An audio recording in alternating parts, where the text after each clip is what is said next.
struggling with the rising cost of power? You are not alone. Over 2 million Australian homes have now installed solar. The average size solar system can save you around $500 a quarter, add value to your home and reduce your carbon footprint. SolarAy is Australia's largest independent solar and storage installer, located right here in Blacktown. Talk to the team at SolarAy to find out if solar is right for you. Visit solaray.com.au/Blue Sox today. SolarAy Energy, proud sponsors of your Sydney Blue Sox. Ladies and gentlemen, boys and girls, welcome to Blue Sox Baseball. Proudly brought to you by Sports Broadcasting Australia as normal. We're broadcasting live on Blue Sox TV from Blacktown International Sports Park on this fantastic Sunday afternoon, the first day of summer. Yes, it's December the 1st, 2019. Good afternoon. And I'm Harrow, of course, Paul Harradine, along with Big Cam and our special guest commentator. Joining us back after a warm-up on Friday night is Amy Collins. Amy's going to be a regular part of our broadcast crew throughout the season, part of the Blue Crew. And we're ready to go for what promises to be a terrific day for some world-class baseball. Now we're going to go straight over to Big Cam for conditions and weather. Yep. Thank you very much, Harry. Good afternoon to yourself, to all the viewers and listeners, to Amy. It's a wonderful afternoon out here in the west of Sydney. The sun is shining. There are a few clouds around. No threat of rain, however. A rather warm 31 degrees out here in the west of Sydney. And for the left-handed hitters, they'll be happy to know again the breeze seems to be blowing out of Blacktown. We saw Andy Burns launch one last night, Bosmo and Aroa on Friday night. So conditions are just about perfect to be able to launch one out of Blacktown International Sports Park, Harrow. And of course, the first three games in this series, Thursday, Friday, Saturday, have been dominated by some very superb Blue Sox pitching. In fact, the Blue Sox have only allowed one run in the three games to date here at home. And that is building to be a real castle out here in the west of Sydney. Alessandro Mastri was superb on Thursday night, followed by Thomas Dormady dominating on Friday night, and Josh Geyer threw a beauty again last night being Saturday night. Add to that the power of Bosmo and Aroa and Andy Burns, and the Blue Sox are one game away from sweeping the Giants, who themselves swept the Bandits last weekend.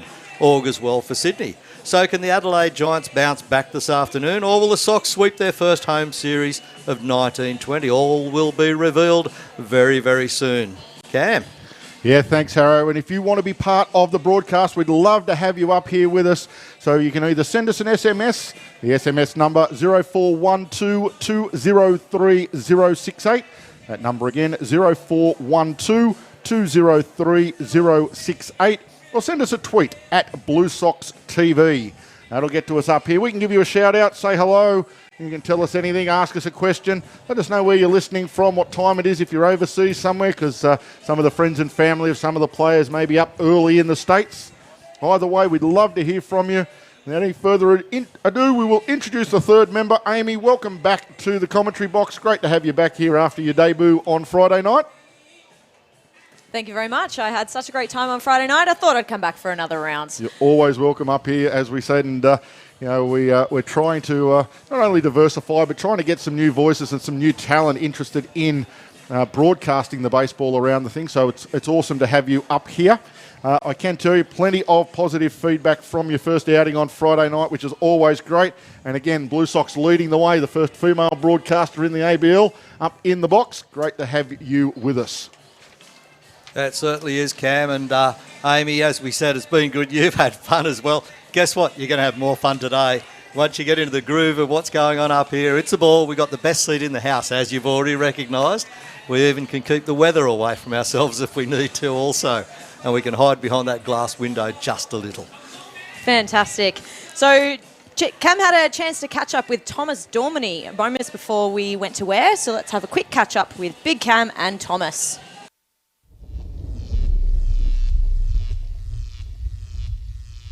And welcome to Blue Sox TV. We're pleased to be joined by one of our international friends coming across to Sydney for his first trip here to the Blue Sox, Thomas Dormady. Welcome to Blue Sox TV. Yeah. Just happy to be here, man. Thanks for having me. Tell the viewers and the listeners a little bit about your baseball journey. When did you fall in love with baseball? You're from Lutz, Florida, which is about 20 miles north of Tampa. and about 80 miles west of Disney World, for those that are trying to put Lutz on the map there in Florida. Tell us about your baseball journey, how you ended up here in Sydney.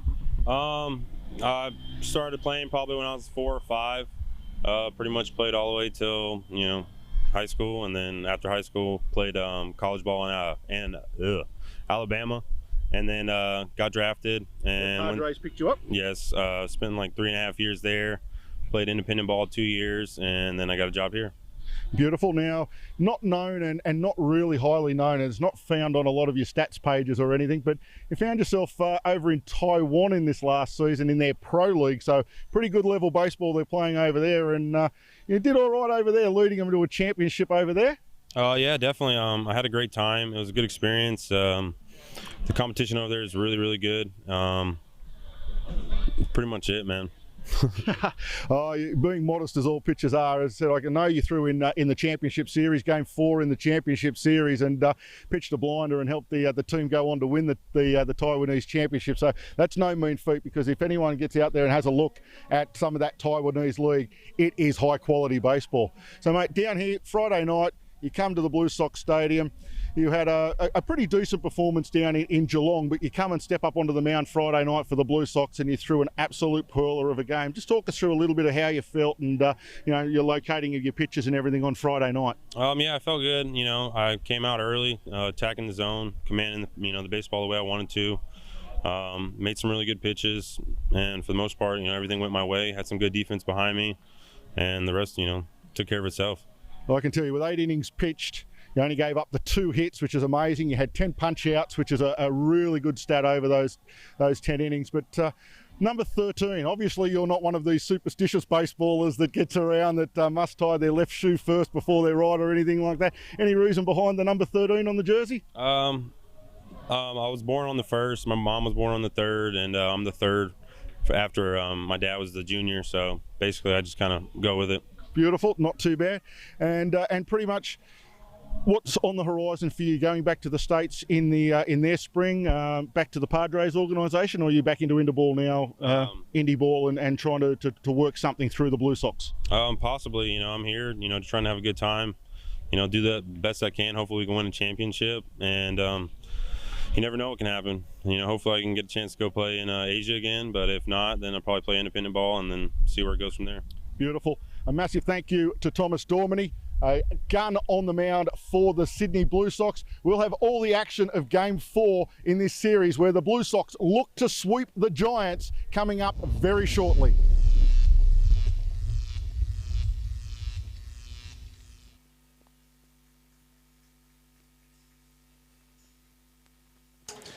So there was the interview with Thomas Dormany I managed to get just before the game. So that went over well. We're not far away from game time here, as the umpires have made their way onto the diamond. The 2 managers, Chris Adamson, Shane Barclay, they're out for the plate meeting.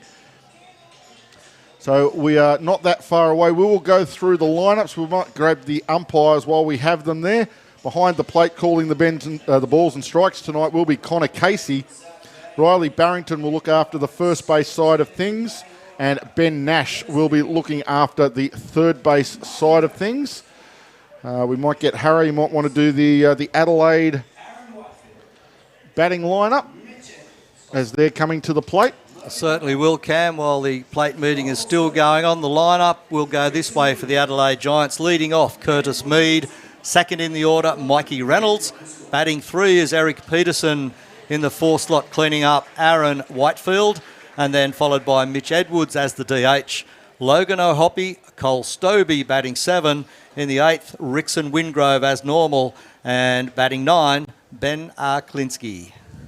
As we're just waiting for the barter card buddies from Cronulla, Pittwater and Como to get into position down there in the Blue Sox dugout. They're in there now. So the players will be being introduced onto the field.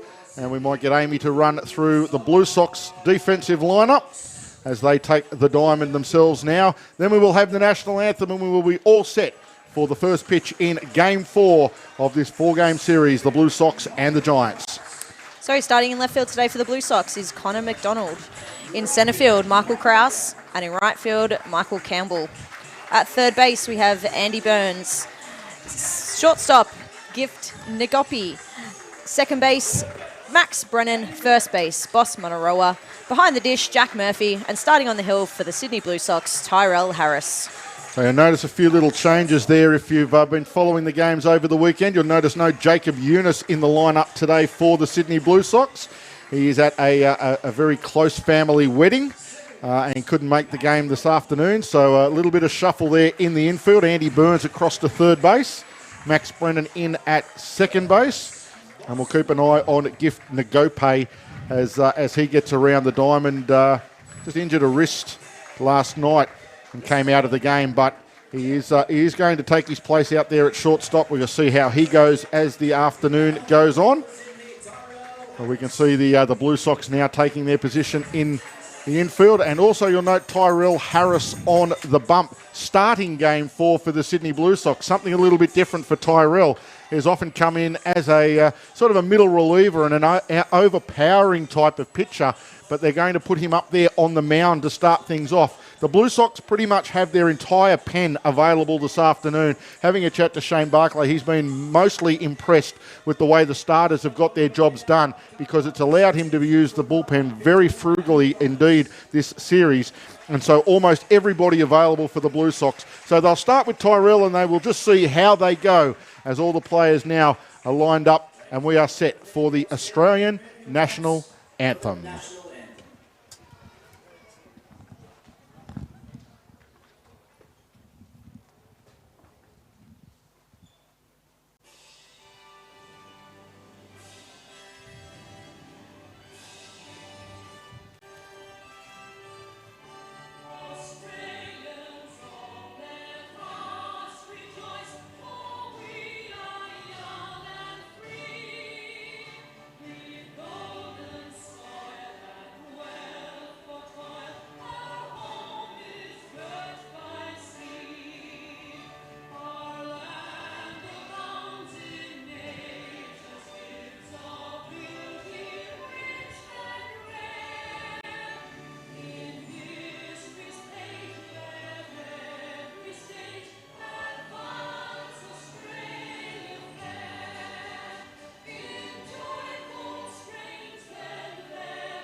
The National Anthem of Australia. The players return to the dugouts. Tyrell Harris will go through his warm-ups and we will be underway in Game 4 here at Blacktown International Sports Park. Don't forget, if you do want to contact us up here in the Blue Box, we'd love to hear from you. The SMS 0412 203 068. That number again, 0412 203 068. Or send us a tweet at Blue Sox TV, all one word, at Blue Sox TV. We'll give you a shout out and just let us know whereabouts you are watching from. Put a name on it and when we can certainly give you a shout out during the broadcast. And thanks, Cam. Just updating all of our viewers on the progress in games to date. Game number 1 for Around the Grounds. Sydney Blue Sox, of course, defeated the Adelaide Giants on Thursday night 5-0 in game number 1 between Brisbane and Geelong. Brisbane came out victorious there 5-3 in game 1. And between Melbourne and Auckland, Melbourne 4-3 in a long game there between Melbourne and Auckland Tuatara, 4-3 in favour of the Aces. And between Perth Heat and the Canberra Cavalry, 10 innings of baseball, tiebreaker rule introduced there. Perth Heat 1, Canberra Cavalry 0 after 10 innings. In round number 2, or game 2 I should say, this weekend, it was the Blue Sox 4, Adelaide Giants 0, as we all know. Between Geelong and Brisbane Bandits again, 10 innings. Bandits got away with that one by 8 runs to 7. And that one was tied 4-4 after 9. Correct. That's right. Bandits won it in the bottom of the 10th inning, only just. 8 runs to 7, but they come away with that win in 10 innings. Between Melbourne and Auckland, another close one. 1-0 in a very, very tightly fought game between Melbourne and Auckland. And in the other game too, between Perth Heat and Canberra Cavalry, there was Perth 10, Canberra 2. We're about to get underway here, so I'll bring you the rest of those results from Game 3 yesterday. I'll bring them to you very shortly. We're about to face first pitch. Yeah, Tyrell Harris has finished his warm-ups. Curtis Mead, the second baseman for the Giants, has stepped into the batter's box. And it is play ball here for the Sunday session. One pitch, it's launched out into centre field, but Michael Krause has a beat on it. So one pitch, one out for Tyrell Harris. Fairly decent start. Perfect start. That's what you want as a pitcher, isn't it? You throw a strike first pitch and batter hits it straight to one of your fielders. Thank you very much. Absolutely, and it helps get your rhythm going for the start of the game. So far the Tyrell Harris experiment is working after one pitch. See how he goes as he faces Mikey Reynolds, the shortstop for the Giants, in for his first at-bat of the day. It was 2 for 4 last night, one of the shining lights for the Giants. Unfortunately, he missed Friday night's game due to illness. He was just a little bit under the weather on Friday, so they took the option of resting him. He wasn't well on Thursday night either, where he went 0 for 4, but he battled through. They decided to rest him on the Friday night game, and then that paid dividends last night, as I said, he went 2 for 4 and was one of the better offensive threats for the Giants. Finds himself quickly behind 0-2 to Tyrell Harris, though. The big T-Dog on the mound for the Blue Sox. Quickly becoming a fan favourite as this one is fouled off up into the face of the grandstand. Bounces back down onto the infield, and Jack Murphy will have to go and field.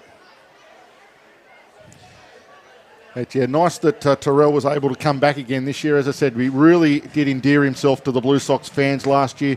There was nothing that a fan could ask of Tyrell that he wouldn't do. He was fantastic with the fans, staying around and signing baseballs and bats long after some of the other players had headed into the dressing sheds. Breaking pitch from Harris misses up. He's not happy with himself. He's just saying to Jack there, I didn't get any rotation on that. He didn't quite follow through. If you watched his back leg, it didn't come through at all. He just sort of kicked it up a little. 1-2 pitch on its way. Swing and a miss from Reynolds on a very well-positioned pitch from Harris.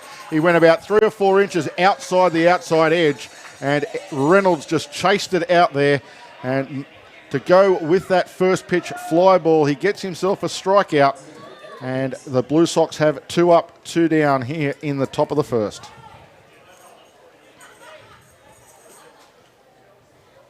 Eric Peterson, the third baseman, to the plate now for the Giants. Harris challenges him with fastball. He launches it. It's into deep centre field. Krause is back to the warning track. He settles, though. He has a beat on it and takes the catch on the warning track. So a nice long drive out of most ballparks in the ABL. But as we often say here, Blacktown is the place that home runs go to die. And there is another one, a well-hit ball by Eric Peterson, but just becomes a long fly ball to 8. And on, I believe, 7 pitches, only missed that one curveball, did Tyrell. He just gets through that innings with an economy of effort, and I've got even 7 or 8 pitches to get through that first inning, so that'll do his confidence absolutely no end of good, Amy. It sure will, and as we said, the Blue Sox are probably going to be using quite a few of their bullpen pitchers in this game, so to be able to get through the first inning quite cheap, that will help set them up for the rest of the game.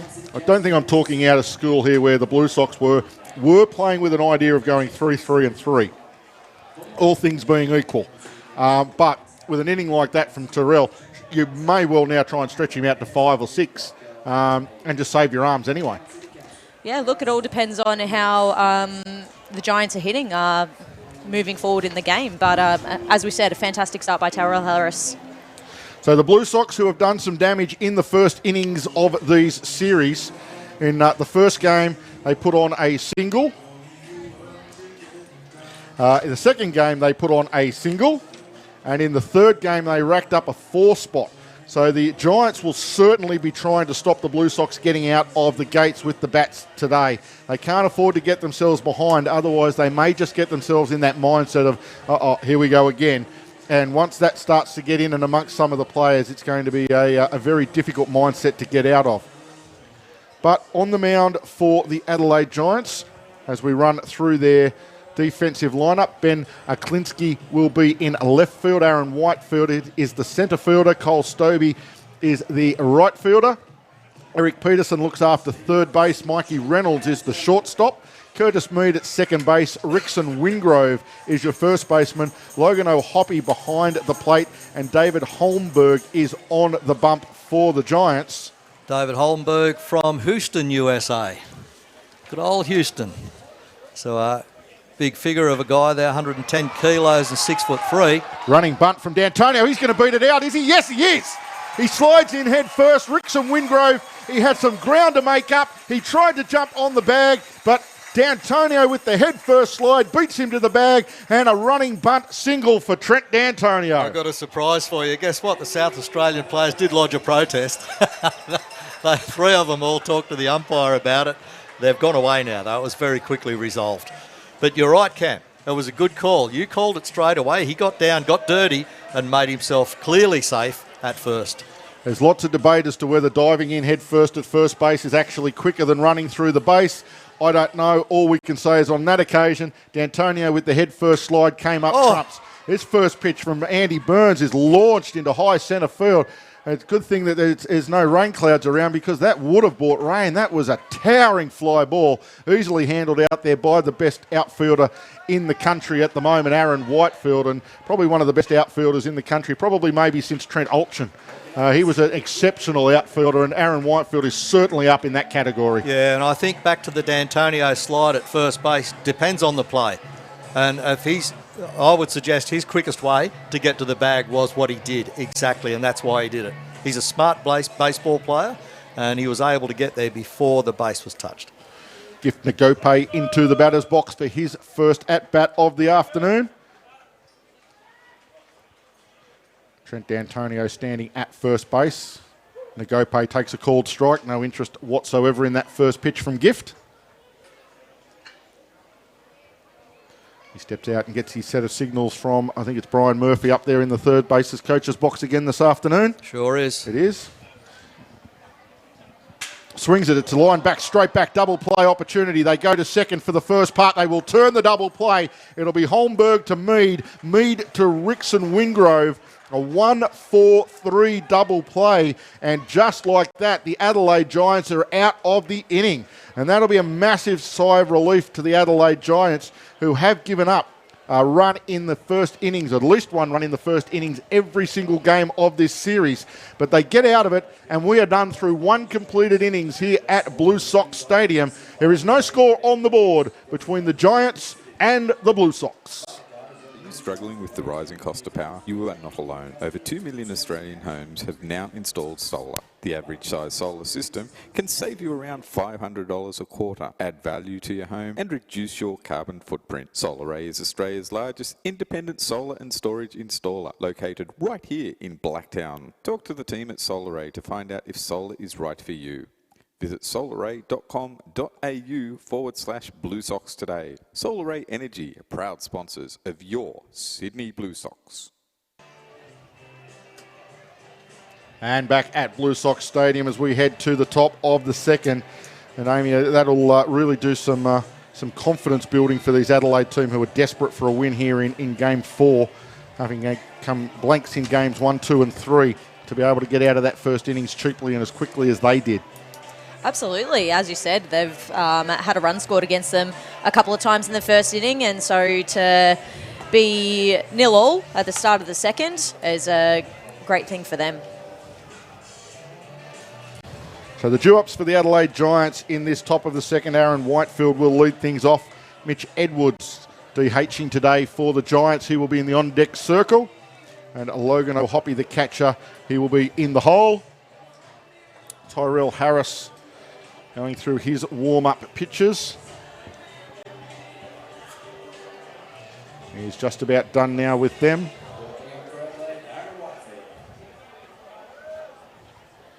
And Aaron Whitefield will step to the plate.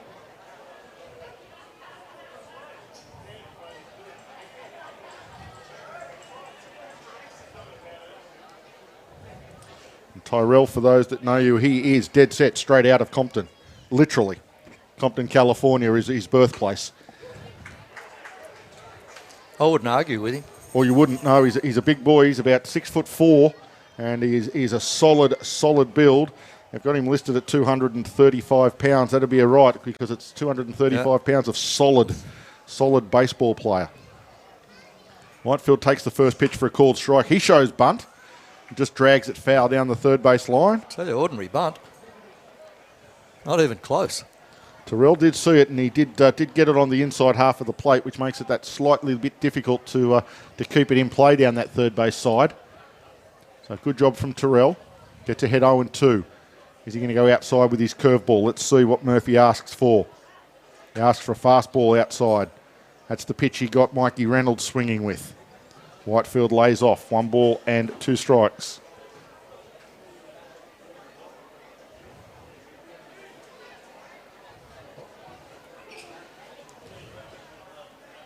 1-2 pitch is a curveball. Again, he just can't get it to break, and again, he's not happy with himself. And again, it looks like when he does that, Amy, it looks like mechanics. He's not happy with his mechanics, or he's just not happy with himself for not actually getting enough rotation on it. Yeah, probably more not happy with himself than anything. This one is a fastball, and it is ripped out into centre field. So Whitefield with the first base hit of the game for the Adelaide Giants. As we like to say up here, there goes the no-hitter. It's taken 1 1/3 inning. Well, taking 1 inning, in fact. Not even 1/3 of the inning gone in here. And Whitefield aboard with that base hit to centre field.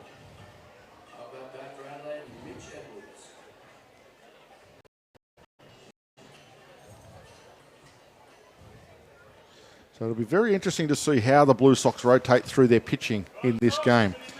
Edwards, the designated hitter, to the plate for the Giants. A good look right over the shoulder of Terrell Harris. You're seeing exactly what he looks at as he glances over that left shoulder. Comes to the plate. Fastball low and inside. Ball 1.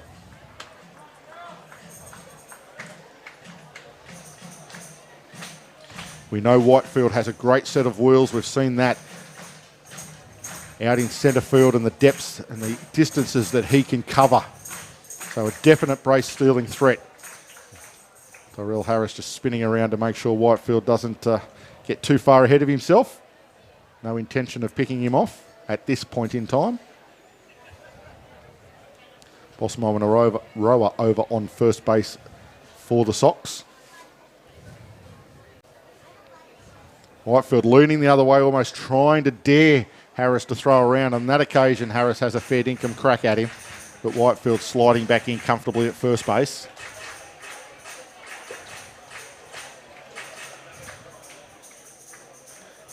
Whitefield takes a bit of a stutter and goes. And this one is lined straight to where Gift Nagope would have been. He was moving to the base to try and get it. Whitefield's going to round. He's going to score. He comes to the plate and scores all the way from first base.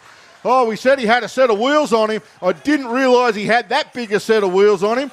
He was off on the pitch. He got a beautiful jump. The ball was lined straight at where a standard shortstop would have been. Nagope was heading towards second base, looking for a possible throw over, and the ball just dribbled out into left centre field, and that was all the invitation Aaron Whitefield needed. He rounded third. He clicked it into overdrive, and he scores. And the third base coach was holding him up. He had both arms stretched above his head, holding him up. He just went past him. He dropped his arms and said, go.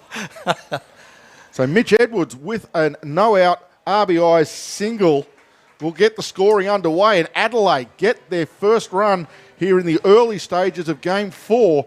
And for the first time this weekend, they will play from the front. Catcher Logan O'Hoppy in the batter's box now falls behind 0-2 to Harris. And just a bit unfortunate that, Amy, that when you see the runner go like that, your two pivots generally head towards second base, and the ball was hit exactly where Gift Nagope was standing only a moment before. Absolutely. I mean, as a middle infielder, they should try and hold their ground, but I think with Whitefield's speed, Nagope knew that he needed to get there as soon as he possibly could, and that's just the way baseball works sometimes.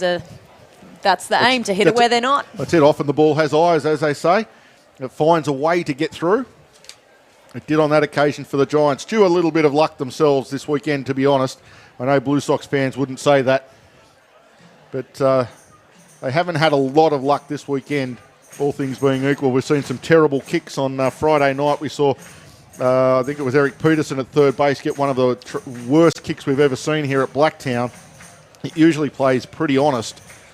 They had a close call at first base go against them, or a couple of close calls at first base go against them, so nobody can deny them a little bit of luck as Tyrell Harris finds the outside corner and punches out Logan O'Hoppy on strikes.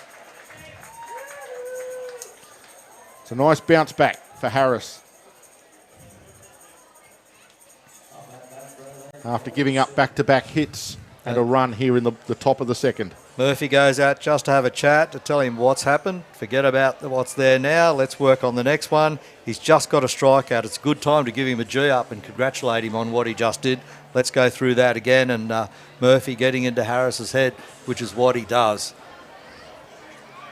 It could be the old message of don't think, just throw what I show you. Yeah, that's it. And maybe because Tyrell's got on himself a couple of times for not being able to, to locate that breaking ball early on. Don't worry about it. You're throwing a damn good fastball. Let's just throw fastballs for the time being. We'll work on the curveball later. And there he paints the edge nicely on the outside. Perfect location with a fastball. So definitely the first start for Tyrell in Blue Sox colours. Again goes fastball. And then maybe that might have been exactly what it was, Harrow. You're locating your fastball well at the moment. You're throwing it with velocity. Let's just keep throwing it for the time being and see how we go. Take what comes and pull another ground ball. That sometimes happen, Amy, as a pitcher, that just one pitch isn't working, so you just put it away for a little while? Absolutely. I mean, Murphy might have also said to Harris that, we're getting a little bit out of off the outside of the plate from the umpire.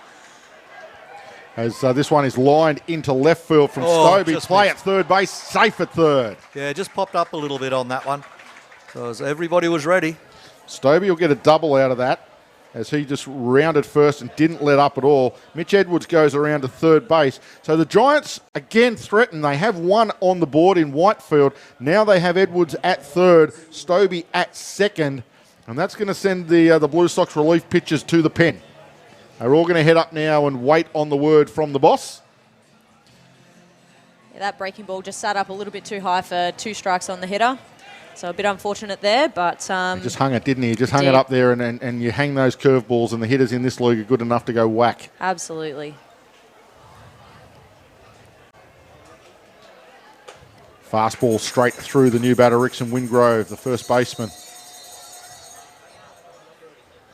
Good position for Rickson. He has a few RBIs on the season and got the walk-off hit for Adelaide down in Adelaide last weekend.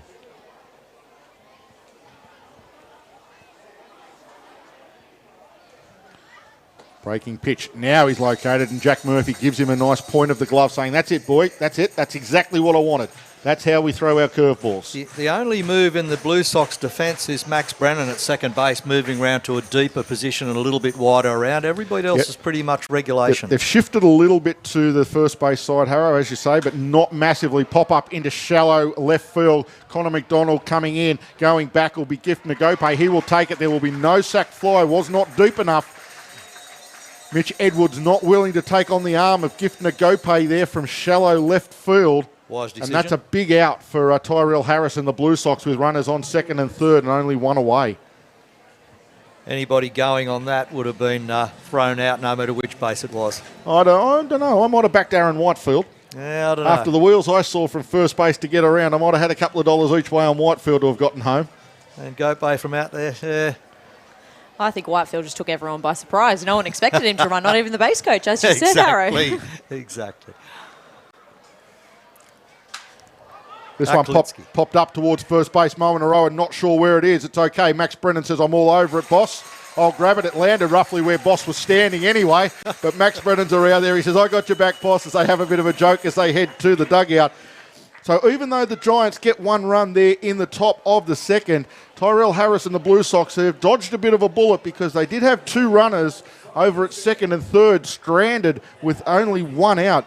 So a good job from Tyrell and the Blue Sox to eventually get out of that with only 1 run on the board. But it is the Giants leading for the first time this weekend, 1-0 over the Blue Sox as we head to the bottom of the second. I actually like the way Boss dealt with that one. As soon as Max called him off, he goes, okay, and started heading for the dugout. I'm off to the dugout. He was walking away. Total confidence in young Max Brennan out there, and he was in the right position, deep back in second base and across to first a little.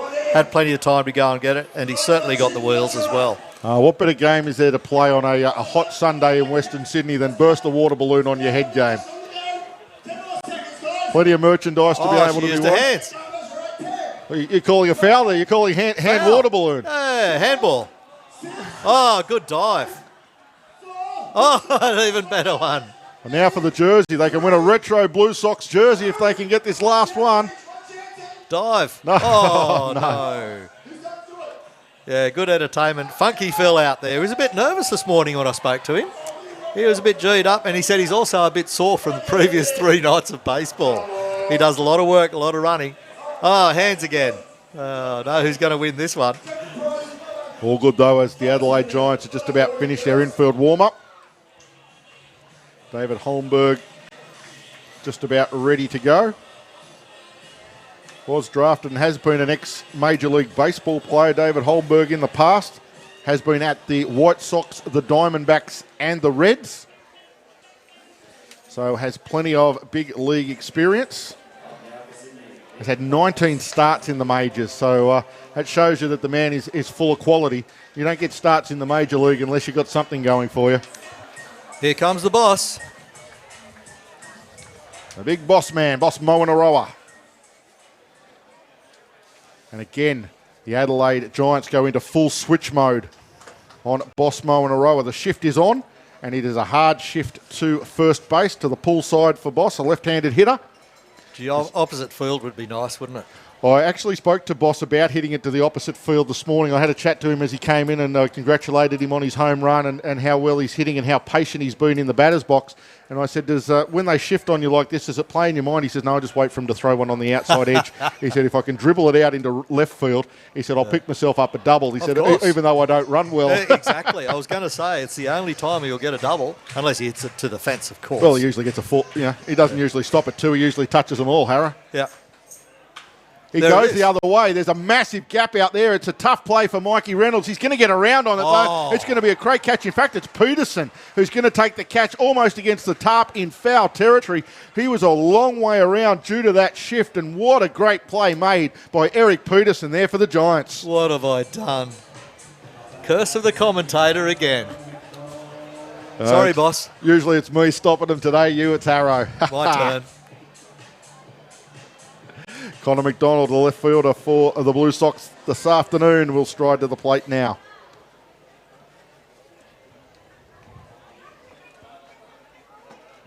Takes the first pitch strike from David Holmberg.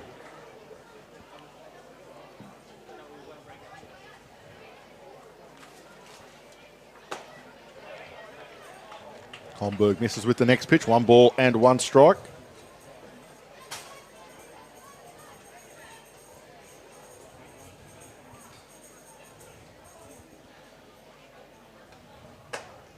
Check swing. They're not going to ask. They're convinced enough. Connor McDonald held back. They're not going to Quick ask shout Riley out Barrington. to Connor's Nana and Poppy. They're tuned in and watching every minute of the game. And that one's just copped Connor Casey right on the top of the shoe. It's gotten through everything. The umpires have got good protection as well back there, but you can see that it hit him right on the top of the left boot. I got that wrong. It's Nana and Poppers. Not Poppy, it's Poppers. I'm sure Connor will love to sit down in your lounge room and watch the replay with you during the week as well. Thanks for letting us know you're watching. Lots of action happening on YouTube. I will get to you guys very, very shortly, so don't despair. I know you're there. And it's we thank you for being tuned in and having a chat with us. We will get there shortly as McDonald waits now on a 3-1 pitch from David Holmberg. It's high, it's outside, and he will walk. So McDonald gets on board. Gives the Blue Sox another base runner. First walk of the game. Michael Krause to the plate for the Blue Sox. Good patient at bat by McDonald. Alex Crichton on Twitter. The Giants have awoken. Yes, Alex is Alan Crichton is a Giants fan, so he's been waiting for them to come good. I can tell you they're in this one right up to their bootlaces. This pitch a called strike on Michael Krause. And of course, the great Phil Herden from down there in Adelaide. Thank you, Phil, for all your notes and all the help that you've got sending Adelaide up here. We will certainly help out. I'm in the process of writing all the Blue Sox ones for everybody else. As this one's lifted into right field. It's in the right field alley, but Whitefield with pace. It's going back to the wall. It's gone! Oh, we said that was the way to hit it, the way the wind was blowing. I didn't think that had nearly enough legs to get out of this ballpark, but it trickles over the fence, and it's a 2-run bomb to Michael Krause. I agree with you. I didn't think it was going to get over, I but thought it just kept Whitefield going. and Stobie both had a play at it, and they both had to pull up half a yard from the fence as it disappeared right over the fence near the light post there in centre right. No breeze, not a lot of humidity. It jumped away and it's gone to another postcode. Wow, that just carried and carried. We don't usually see that here at Blacktown. As we say, this is the place home runs go to die.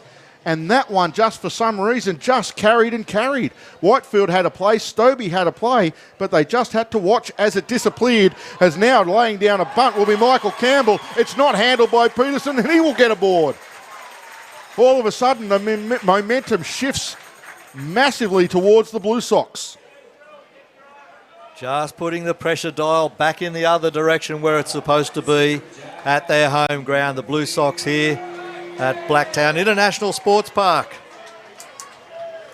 It has been scored an error on Eric Peterson. B5. Tough play, even if he did come up, he had to come up bare-handing it pretty much to be able to make the throw. Michael Campbell runs extremely well. Now the catcher, Jack Murphy, he goes after the first pitch and lines it into centre field. Whitefield all over this one. Don't worry about that one carrying out of the ballpark. It's only going to carry as far as Aaron Whitefield's glove. And the second out recorded here in the bottom of the second inning. We know Michael Krause can hit a long ball. We've seen that at Canberra in the couple of seasons he's had down there. He's launched numerous balls out of the cavalry field down there, Fort Narrabundah, where we had the pleasure of going down and broadcasting the first season of Canberra games. Yeah, the flag out there in right field not blowing a piece. There was no assistance and nothing to prevent it. From third base out in that direction, but it's only ever so slight this afternoon. Not really even worth mentioning. Sorry. I said hardly worth mentioning. Well, I hardly mentioned it then. As Max Brennan takes the first strike.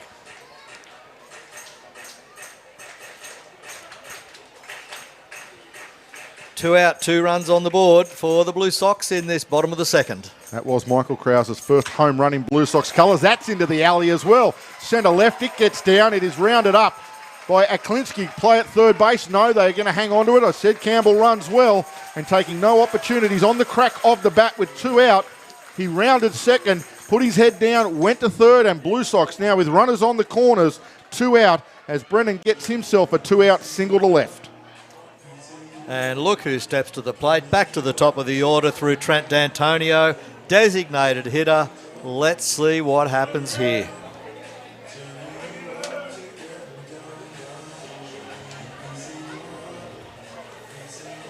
Just having a look at his career down in Canberra, I believe he hit something in the vicinity of about 20 home runs in his couple of seasons down with Canberra, so pretty good stats. Logan O'Hoppe just signalling back into his dugout there and touching his face mask or helmet. Needing something, obviously, after the next batter. Trent D'Antonio, who's had a uncharacteristically slow start to the season for him, almost a bad throw from Holmberg. If that gets away from Wingrove, that scores a run. That is very dangerous. Rickson Wingrove doing a good job of getting across and blocking it. Brennan it is at first base. Campbell at third base. D'Antonio slaps this one into left field. Another run. It'll hop to Aklinski, the left fielder, and Aklinski will return it in to Reynolds. But D'Antonio with an RBI single to left field. And that will get the Blue Sox their third run here in the bottom of the second. And so much for the Adelaide lead. It has evaporated in the blink of an eye. D'Antonio always knows when he steps into the box what is required. He knew he had ducks on the pond. He knew he could do something about it, and that's all he had to do. Didn't try to overhit it, just put it out there. Smart baseballer. Another player I managed to say hello to in the walk-arounds, and he was a little bit upset by his uncharacteristically slow start to the season, but he's making up for it with 2 from 2 today. Only batting a 115 on the season to date, but that will improve. You know he's a career 240, 250 hitter, so you know that he's going to bring that back into alignment as the season progresses. Andy Burns now, he lines it into left fielder. Klinsky's not going to get that either. It bounces away from him. That'll round Brennan, and Brennan will score. Sliding into third will be D'Antonio, safe, and that'll let Burns go to second. And Burns really revs it up, does the old lawnmower out there at second base and tries to start the lawnmower. He's happy with another base hit and another RBI. Just tack on the RBIs for the big leaguer. You keep an eye out for him coming in the spring and the winter here in Australia as he heads back to the Blue Jays, because he will be playing Major League Baseball for the Blue Jays for sure in the next MLB season. Oh, look out. Sydney's opened the door yet again. Not only opened it, they've kicked it open. We've seen 4 runs. We've seen some amazing base runnings already. Whitefield started it off for the Giants, and then we've seen multiple Blue Sox players take that extra base when they could have been comfortable just staying at 1, but they really pushed themselves and have helped keep themselves in this game and change the score around. Sydney's response to Adelaide scoring the first run of the game is, what do you think you're doing?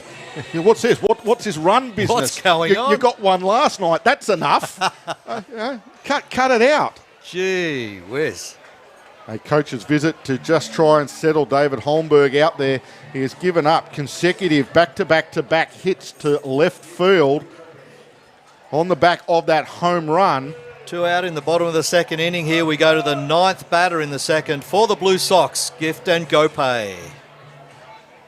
And Gopay will be desperate to keep this inning alive. As we said, just had a little bit of a tweak of the wrist last night, which is why he came out of the game, just to get ice on it and recover. But he says he's okay and he's ready and raring to go today as he swings through the first pitch he sees from Holmberg. Of course, if you are looking for Jacob Eunice in this lineup today, unfortunately he had a family wedding, which takes precedence over the baseball. And he's at that today. But he will be back for the next series against the Bandits, called strike on that inside corner. The count to 0-2. Holmberg needs a strike. Got to get out of this innings here. Can't afford any further damage now. 4-1 down.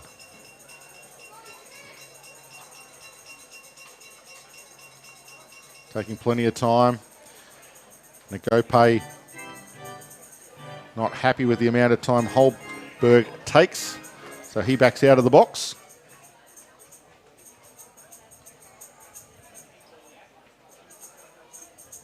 Now we're set for an 0-2 pitch. Stealing home, there's a chance at the plate. No, absolute toast. Trent D'Antonio thought he had Holmberg looking the wrong way or looking down at his glove. We've seen D'Antonio try that before, but on this occasion, absolute toast. Holmberg's a major leaguer. He's not going to fall for that sort of stuff. Steps off the back, throws him out at the plate. And so D'Antonio will go down on the 1-2 for the third out. Nagopay will come back around next time in the bottom of the third and resume his at-bat. But the Blue Sox, they whack on 4 here in the bottom of the second inning. And after 2 completed here at Blue Sox Stadium, the Blue Sox jump out to a 4-1 lead over the Adelaide Giants. In 1928, Petrus Cornelis Nicholas Middendorp founded his business, Middendorp Electric Goods Supply Company, selling imported light globes, vacuum cleaners and other electrical products. Business began booming, so Petrus and his sons opened the first Middendorp branch in a converted church on La Trobe Street in Melbourne in 1956. This was the first of many branches that would eventually spread across the country, trading as Middies in its signature pink colour.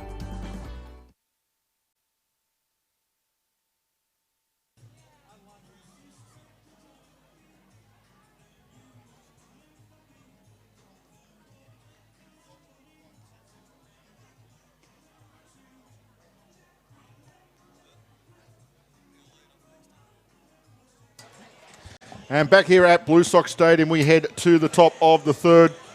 As we said, a shout out to Rob Trelaw, Alan Crichton, Phil Herden.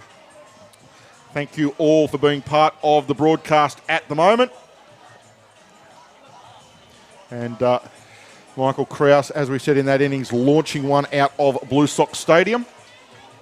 And a quick shout out on the SMS. A lovely message here from Joe Vella. Loving my lazy Sunday watching the game. Great call, guys. Joe, Thanks, Joe, he's not here today. I didn't see him here with the camera. I don't know, slack not being here on the Super Sunday, but no, that's fair enough. He's probably one of the hardest Friday, working Saturday. men in baseball. Don't forget, he is retired. Exactly right. Believe it or not, working about 6 days a week. I know what that sort of retirement's like. So we go to top of the third inning. Adelaide leading off at the top of their order with Curtis Mead. Very handy second baseman for the Giants, as we've seen in the previous 3 games. Tyrell Harris, of course, returns to the hill here for Sydney. It's only the top of 3. High fly ball popped up over the right field side. Will anyone get to it? No, they can't. Puts it in the clear, Curtis Mead. Over towards the foul line.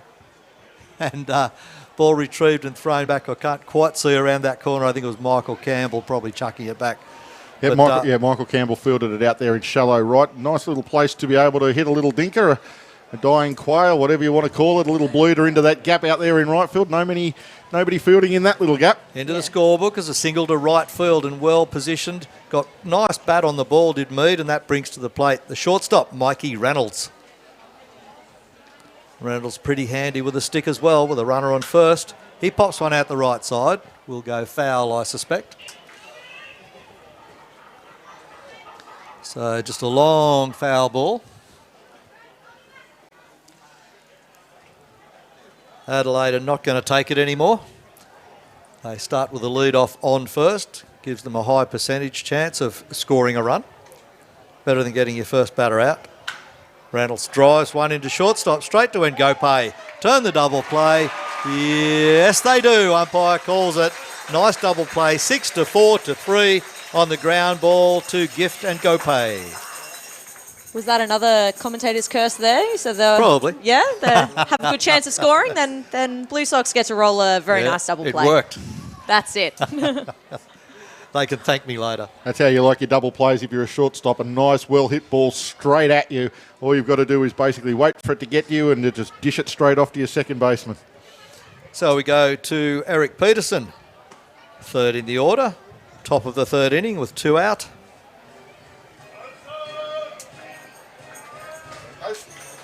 Those 4 runs in the bottom of that second innings will do Tyrell Harris the world of good. He was dirty on himself giving up a run. All of a sudden, the Blue Sox turn around and say, don't worry, mate, we've got your back. There's 4. Go out and pitch with a 3-run lead. Gives him a little bit of room to move. Takes the pressure off him. He was 1 run behind and he didn't want to be there. Lots of kids in the crowd again today. It's a wonderful Sunday afternoon here. A light breeze blowing. Broken bat. Splintered, absolutely splintered. Didn't actually break the bat, just took a chunk off the end of it. And it didn't do anything with the ball either. It just dribbled off behind them. Really got to be concerned about the way that bat fractured, and that was up near the barrel too. It wasn't down on the handle. It didn't break the bat in two. It just took a chunk off the end of it. Yeah, I think he hit it right on the end. It must have really toe-ended. Yeah. Put a nail in it. That'll be all right. Bit of super glue. Is that enhancing the bat? Probably is, changing the weight. I think that wind direction feels like it's changed, Cam. It's coming more, is it coming from the other side of the diamond or through centre field right now? The flag out there still says it's going out towards the flag poles. Okay. Just a bit stronger now, I think. Maybe just swirling a bit here once it gets under the roof. Might call it refreshing.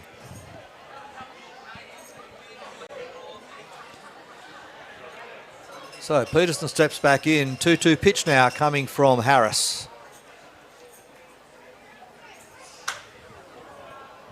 Drives it foul again down to the Blue Sox bullpen side.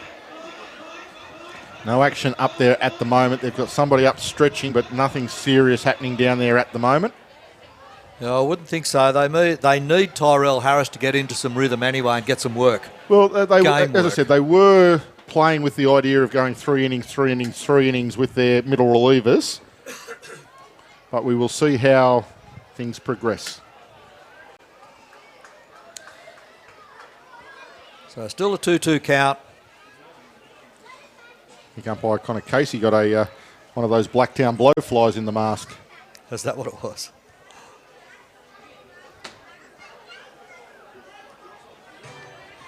So nothing out of that one for Harris and the Blue Sox. But a pretty handy pitch location to just miss low and outside. Haven't you been told, Harry, you're in the box, turn it off. At least put it on silent. Someone's trying to ring me that knows what I'm doing. Let me guess, that would be the She will remain unnamed. The darling bride. She remains unnamed. It's our anniversary soon. See what you've got to deal with, Amy. Michael cannot ring you when you're on air. 13th of December. Friday the 13th of December. You're getting married on the 14th, aren't you? I am. The very next day. There you go. Lucky for some. 13th. Was it a Friday? It was. And this is the first, or not the first time, but it's coming around to one a of the Friday few, One of the again. few Friday the 13s that it's actually been celebrated on. There you go. And I just flicked her like that. You'll be here in the ballpark. You'll be here in the ballpark for the Bandits versus the Blue Sox. Absolutely. That'll be my anniversary that's next celebration. week. That's 2-2. next week. A lovely off-speed pitch there. And it got him. 3 up, 3 down. It goes to in the scorebook for the top of the third innings and the Adelaide Giants. 3 up, 3 down. And halfway through the third innings, it is the Sydney Blue Sox 4 leading Adelaide 1 run. Mytronics for all your printer and copier needs. Speak to the professionals at Mytronics. Mytronics are Australia's largest brand independent office equipment and supplies company. Mytronics are proud to be wholly Australian owned and operated and stock only the best and most famous brands of printers and copiers. Mytronics guarantee to better any valid Australian quote, so you can be sure you are getting the best value and services when you buy or lease your chosen products from Mytronics. So jump online and check out the massive range of printers and copiers, and of course all of the services provided by Mytronics at mytronics.com.au. Mytronics are proud sponsors of the Sydney Blue Sox. That they are, and as always, a big cheerio call to Roger Amir and Cheryl. I'll look forward to seeing them at the ballpark and catching up with them. And we'll just check more messages. If you want to contact us on SMS, it is 0412 203 068. That's 0412 203 068. We've had a couple through already, letting us know who they're supporting. Of course, Joe Vella is the photographer and always here at Blue Sox Stadium, ABL and Blue Sox. And if you want to see great photos, action shots. You are not alone. Over 2 million Australian homes have now installed solar. The average size solar system can save you around $500 a quarter, add value to your home and reduce your carbon footprint. SolarAy is Australia's largest independent solar and storage installer, located right here in Blacktown. Talk to the team at SolarAy to find out if solar is right for you. Visit solaray.com.au/Blue Sox today. SolarAy Energy, proud sponsors of your Sydney Blue Sox. And a cheerio send out to Clearwater, Florida. Harrow, we've got Baseball Betsy and Angela O tuned in, keeping an eye on all of the Phillies prospects, which is Klinsky, O'Hoppe, Stobie, Edwards and Wingrove. Keeping an eye on all of those Giants. So great to have them aboard. Getting the picture, looks like pretty much as clear as crystal over there in Florida, which is great to hear. I know exactly where it is. That's where my son Tim was the high school coach at Lemon Bay High School at Englewood in Florida, not far away from Clearwater. And what a great location. We went to several Tampa games, Tampa Rays, while we were over there visiting him. He was in the USA for 13 years, stayed in Alabama and finishing in Florida. Still get the Lemon Bay High School Facebook pages and all of that information. They're a great club. Bottom of the third innings, Gift Nagope to lead things off. Pops one up into foul territory. Wingrove to the fence is not going to get it. It's going to land up on our family-friendly hill, and it's going to be swarmed by Como Comets as they gather around to get themselves a souvenir ball to be signed at the end of the game. So Gift and Gopay up there again, leading off this bottom of the third innings for the Sox. Of course, he got left at the plate last time. The out was given by third base runner Trent D'Antonio. which allows Gift to return. And I think he will be looking for something special here in this lead-off role. Named as third in the batting order. Gets up a little closer with an opportunity. There it is in the wheelhouse, but it's going to go straight out there. He's got himself turned around, Harrow. Yep. Wow, Klinsky missed that one. I thought he had it covered. It looked like he had it covered, but Gift gets a double out of that one.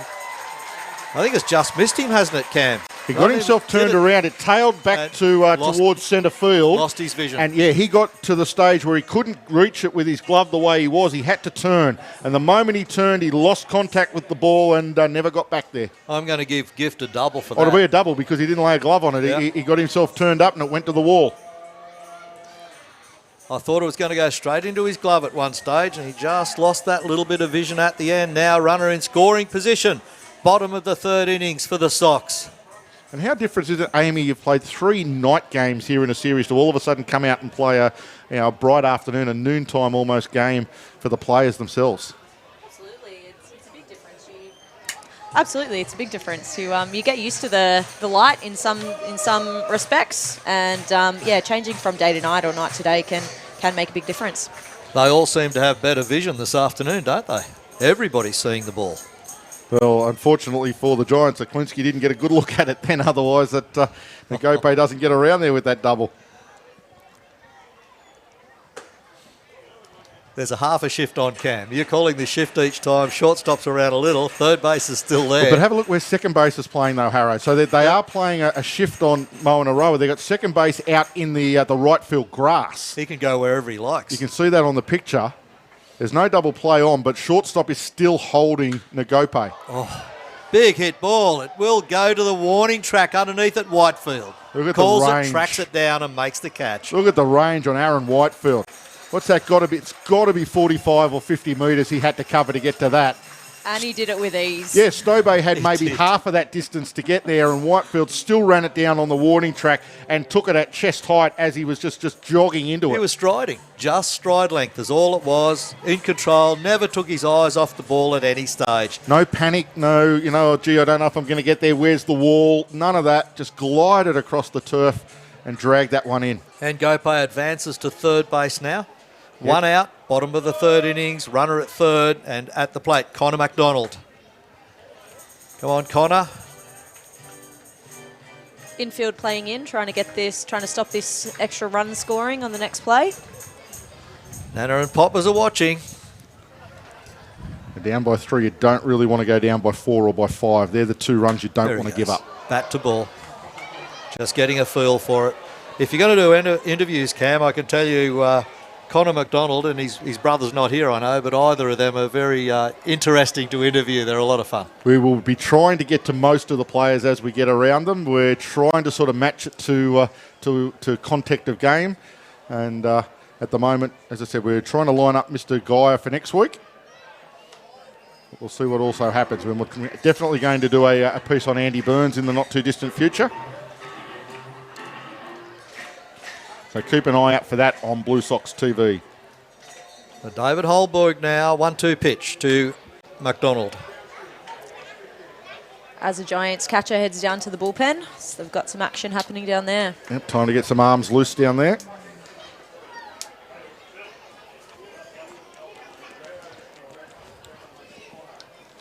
Maybe they're going 3-3-3, Cam. Wouldn't think so, but they do have a lot of arms available as well. Don't forget, Thursday night they only used 2 pitches. Friday night they only used 3 pitches.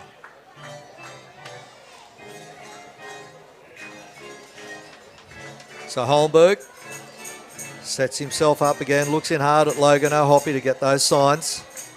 What do we throw here? 2-2 pitch. Well, fouled off by McDonald again. Sorry, last night they only used the 3 pitches. But all the bullpen on pretty much a day, at least a day's rest. So yeah. I would not be surprised to see the next pitcher coming out of the bullpen to be Mr. Mosel. Yeah, and the relievers haven't done much work at all this weekend. Greg Mosel threw a very nice little cameo at the end of Thursday night's game. 2-2 again. McDonald gets him swinging, goes down on swinging strikes, Connor McDonald. Big K2 there, brings up the second out. Adelaide Giants in control here, still with the runner at third, the Sydney Blue Sox. And Michael Kraus steps in after a big home run over the right field fence in the bottom of the second innings. Here he is, bottom of the third, comes around again. And to get it out over that centre right field wall for a right-handed hitter here at Blacktown shows tremendous power. It is probably the deepest point of this ballpark. Don't forget, in this ballpark, from dead straight away centre, you don't go directly to the walls. You go out and around. It's an Olympic-sized baseball field. It is a big baseball field. And you'd almost believe that the alleys at dead centre right and dead centre left are probably the deepest parts of this ballpark. Yeah, longer. It's 400 feet straight away centre field to the wall. So, yeah, you're right. It's a little bulgy in the middle, you might say. It goes around in a perfect arc till it gets to the lines and then heads down. So you're probably hitting it all at 405, 410 to clear the alley walls. Holmberg goes again, just gets the edge. Outside edge down low, bottom half of the zone.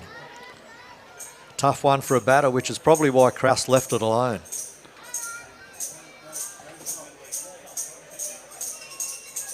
That's a good pitch. Goes again, same place. Got it the first time, got it the second time. Will Kraus adjust? Maybe he will come down there a third. That's not happy. Having plenty to say to home plate umpire Connor Casey. Well, he's called the same pitch in the same place. He has been consistent at least, no matter where it is. Not out there, it's not. He was just trying for that extra couple of inches on the outside edge just to see whether or not the talk from Kraus to Connor Casey was going to buy him an extra couple of inches outside, not to be. That one was a bus trip away. Nice sunny day. A few people getting under the shade of the grandstand roof. And he gets him swinging. All done there on a foul tip for Michael Kraus. And he goes down with a big swing and misses it. So it is the third out now on Kraus. And the Blue Sox leave Gift and Gope stranded at third base. And then a 3 out in a row straight after that. After 3 completed innings, it is the Sydney Blue Sox 4, leading the Adelaide Giants 1 run. Are you struggling with the rising cost of power? You are not alone. Over 2 million Australian homes have now installed solar. The average size solar system can save you around $500 a quarter, add value to your home and reduce your carbon footprint. SolarAy is Australia's largest independent solar and storage installer, located right here in Blacktown. Talk to the team at SolarAy to find out if solar is right for you. Visit solaray.com.au/Blue Sox today. SolarAy Energy, proud sponsors of your Sydney Blue Sox. And back at Blacktown International Sports Park, having a few little technical issues with our centre field camera, so do bear with us with that. We are trying to rectify that as it goes on. It will be certainly fixed for Friday night's game against the Bandits. So don't forget, Friday night, double header Saturday, and game on Sunday at 1 o'clock again against the Brisbane Bandits, who swept the Geelong Korea team up there in Brisbane this weekend. So a couple of sweeps happening early on in the ABL. The home team's having the better of it as the season has started off. So due up for the Giants in the top of the fourth. Aaron Whitefield will lead it off. Mitch Edwards and Logan O'Hoppy due up for the Giants. Tyrell Harris back out there for the fourth inning for the Blue Sox to still do some work. And the bullpen is somewhat quiet for the Blue Sox. A couple of stretching sessions going on, but that's about it. And not much more happening in the Giants bullpen right at this point in time. Yeah, with a lead of 3 runs, Cam, I think they're happy to leave Harris to do some work. And he needs to get that arm rolled over. He will come to the fore as we go deeper into the season, I'm sure. And this is a good day out for him. You've still got the likes of Matt Marksbury hasn't thrown. Vaughan Harris hasn't thrown. Yep. Grattan's had 1 innings. Van Steensel's had 2 innings. So still got plenty of arms there in the bullpen to, you can go to at any time you want to. Yeah, and I guess from Shane Barclay's point of view, and especially Chris Oxspring as the pitching coach, that he knows most of those guys, what they can do and when they can do it. And the newer guys, Marksbury and Harris and all of those, he's probably working through those, and that'll help him get set through the season for those all-important mid-season games. It's Harris now to Whitefield. And of course, we've commented on Whitefield's wheels. He scored the only run that the Giants have got in this game so far in the second inning with a single to centre field.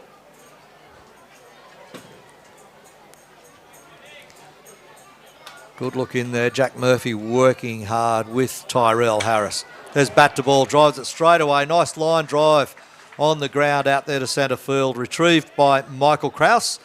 Whitefield whips one out there and gets himself on base again with back-to-back single to centre field. So position 8, which is where he started from in the last inning. And that will bring to the plate for the Giants Mitch Edwards as designated hitter.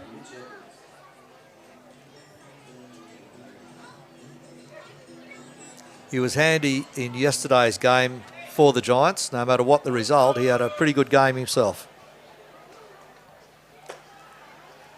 Today he started in the second with a single to left field.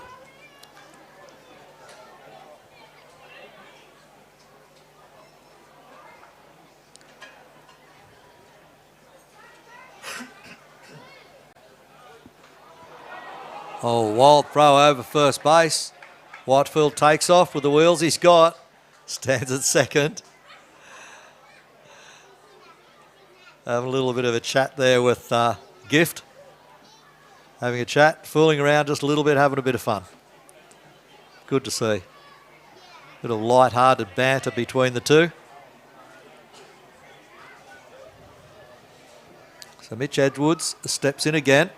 That ball loose over Bosma Aroa from Tyrell Harris in a pick-off attempt.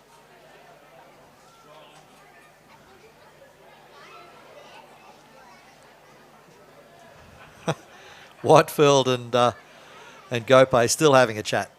And Gope right up over his shoulder now. You may see it in our shot. Gets one through right field side this time. Whitefield turns the corner and goes home. Oh, loose ball at second base. Whitefield strolls across home plate. That was interesting as Edwards turned the corner at first and almost strolled into second base himself as that ball got very loose from out on the right side. So Whitefield scores a second run for the Giants, for himself and for the Giants, after a single to first. Duplicate. And Already, Mitch Edwards. Already a couple of hard hits this inning from the Giants. Interesting. And 2 errors scored. The first one on the wild throw from Tyrell Harris to first base, and that one now on Michael Campbell, allowing the extra base for Mitch Edwards. Absolutely. So a little bit loose there. Still not much happening in the Blue Sox bullpen, however. They're happy to leave Harris out there for a bit longer. See what he can do now. Logan O'Hoppy is at the plate. Check swing on that one. He held it back. There's no chance of him going. It was down in the dirt.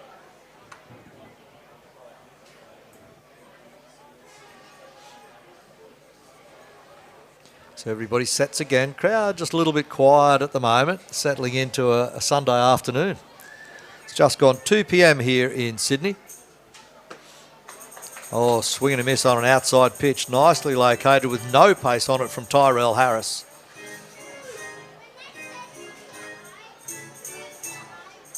So Amy Tyrell mixing it up a little bit here, throwing different pitches every time to different spots. Absolutely. He's, working his way through the order a second time round and doing a good job at mixing it up. Puts a bit more heat on that one, just missing the zone. Must have been up high, I suspect. Yeah, he certainly didn't look too happy with the call. No. Murphy seemed to catch it up a little bit, but not extremely high. But however, it's up to Connor Casey behind home plate. He's got the zone, and that's where it will stay. The only thing asked from umpires is consistency, and that's exactly what Connor Casey has. Yeah, same location up at that same height, I think, for that pitch too. So if it's not there, it's not going to be there.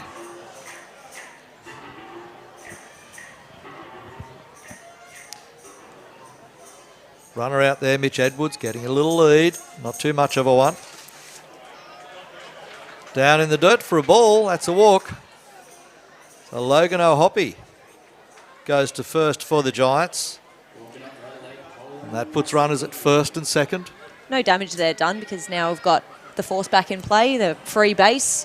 So, yeah, wanted to make sure that pitch was close to try and get a swing, but no real damage done More there. options for the double play. That's it. Cole Stobie stepping in now. Stobie, the right fielder, he's had a good weekend. Stobie had a double last time he was up at bat to left field.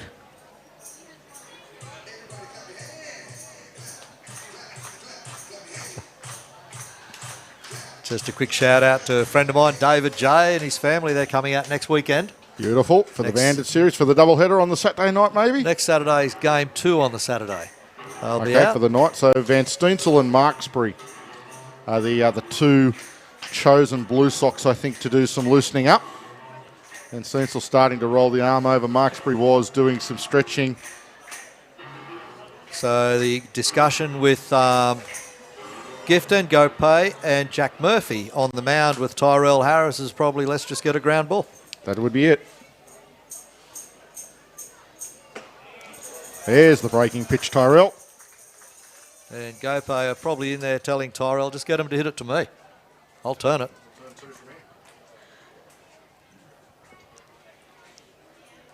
Or he said, what do you have for breakfast? I don't know. Jokes are always popular as well. How much of a mind reader am I?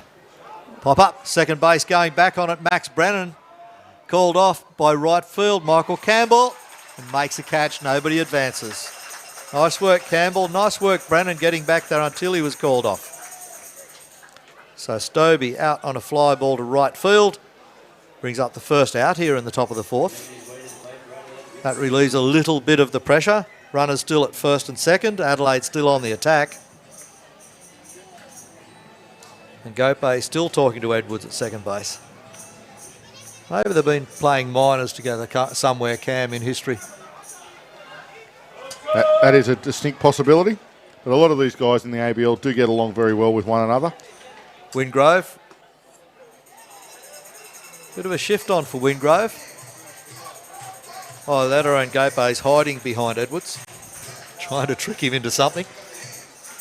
Now that he's got him totally relaxed with the conversation. Brennan's across a little as well on the lefty. Harris goes outside. Good location, Amy. Two handy pitches, weren't they? Yeah, two breaking balls to get way ahead. We'll see where this next pitch is located. See if he can get him out. Here he goes now. 0-2 pitch. Turns on it, just missing it. Moanaroa dive to get that line drive through first base. But it goes out to Michael Campbell in right field side. Yeah, potentially tried to go up with that fastball, but just not high enough. Wingrove was able to, as you said, turn on it and hit it very hard down the right field line. It went past Moanaroa at a rate of knots, I know that. But Wingrove stands at first now, advance the runners. Edwards, third base, O'Hoppy, second base. Adelaide Giants, all the opportunity with one out here. Top of the fourth innings, loaded up for Ben Aklinski. Aklinski, he'll be ready to go. Adelaide have the opportunity right here, right in front of them. Only one out.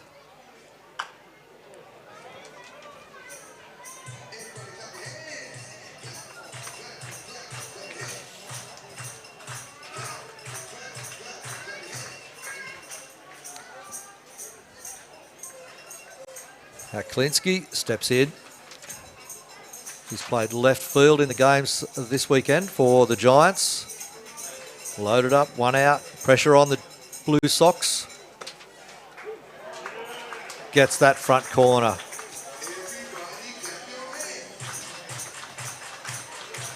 Having a long look at Murphy now.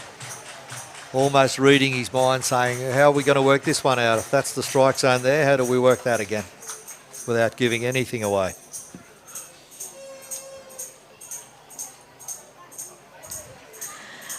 And comes to the plate, light drive down the third base side, ground ball, turn the double, they do.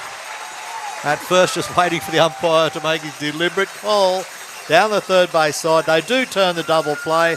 Klinsky will be the second out there. They turn the first half at third base, and that will be O'Hoppe out at third for the second out, and Klinsky out for the third.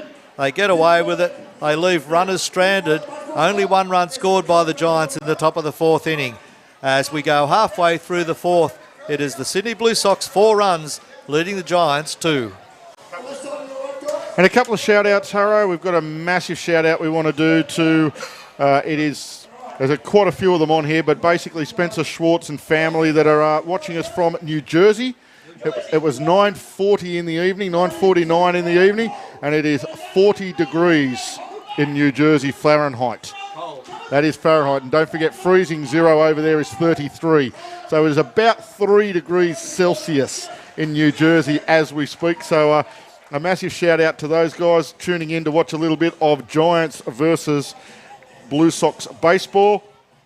And we did make mention last night of Andrew the Bat Boy.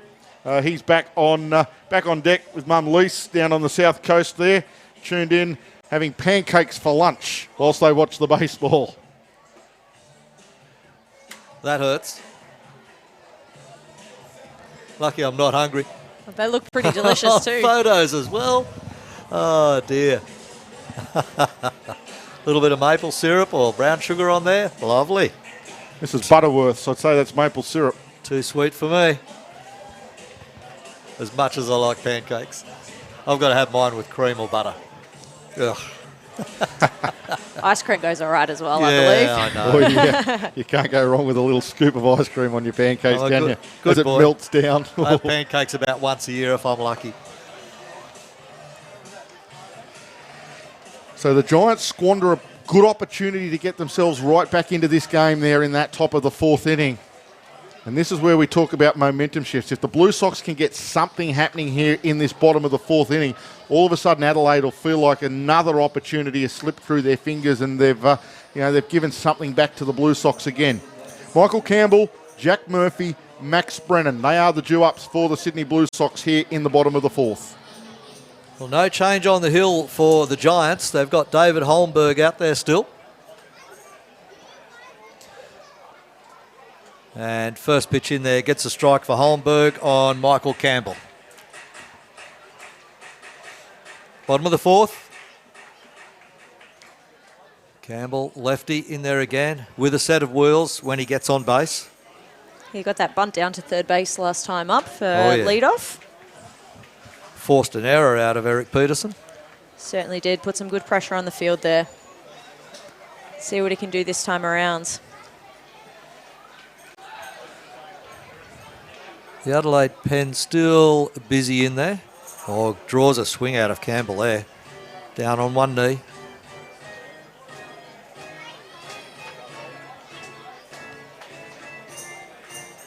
The music and the drama building in ground. And Campbell readies himself lefty on lefty, and it rings him up. He goes down frozen. KC, strikeout looking for Michael Campbell. One up, one down. Striding to the plate for his second appearance of the day, Jack Murphy. Had a fly ball to deep centre field in his first appearance to become the second out in the second inning. Now the bottom of the fourth inning. Murphy gets his opportunity again to show his wares with the stick. So Holmberg has figured out there's a nice groove down the outside edge of that plate.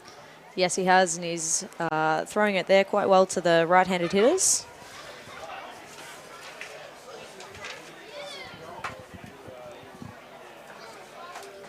Just has another look while Murphy settles in. A few mind games here, just minor between the two. Well, that'll be a called strike as well. That's been there all day. Murphy doesn't want to take one out there unless he's going to really slap it to the opposite side. In the right-handed batter's box. Oh, takes a hack at that one. Goes down on strikes. A little bit of a tip on it, but it's caught and he's gone walking back to the dugout, Jack Murphy. Back-to-back strikeouts for Holmberg. Big K2 there as Murphy wanted to drive that hard. But 2 up, 2 down for the Blue Sox here in the bottom of the 4th innings. The Giants have control of this inning at the moment as we go to 9th in the order, Max Brennan.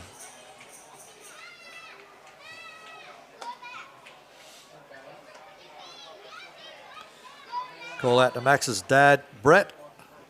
Had a great career in baseball himself here in Sydney. Fouls it off into the Adelaide Giants dugout.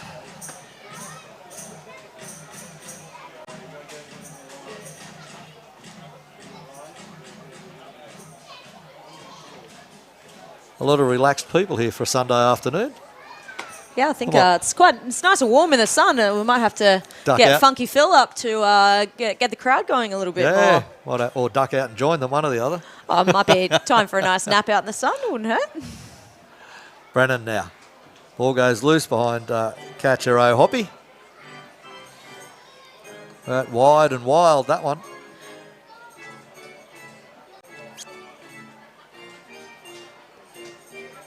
Okay, Brennan steps in again.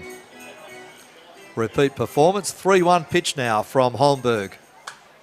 Brennan fouls that one off. Must have just got someone or just missed someone, I'm not sure which. The old secondary net. Just missed a lady with a baby. Oh, look out. Very thankful that missed.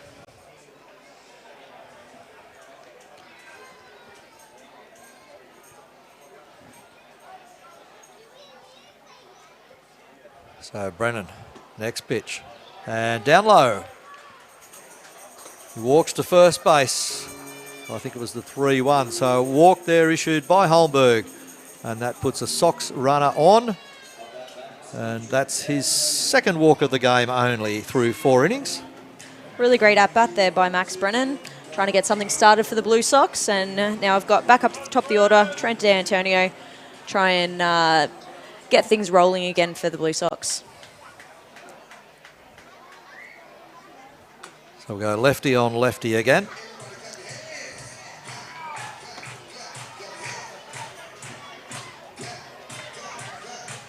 Antonio's had a pretty good outing, single to first base and a single to left field.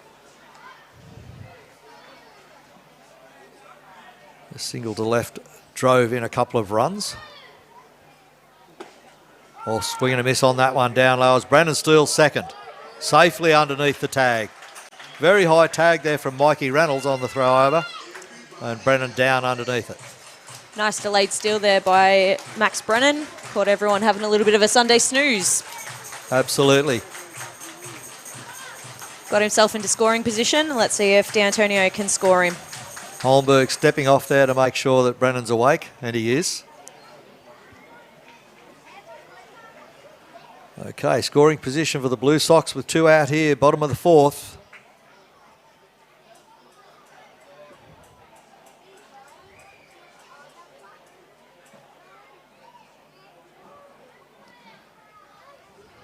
So D'Antonio settles himself in, digs himself a space in the office.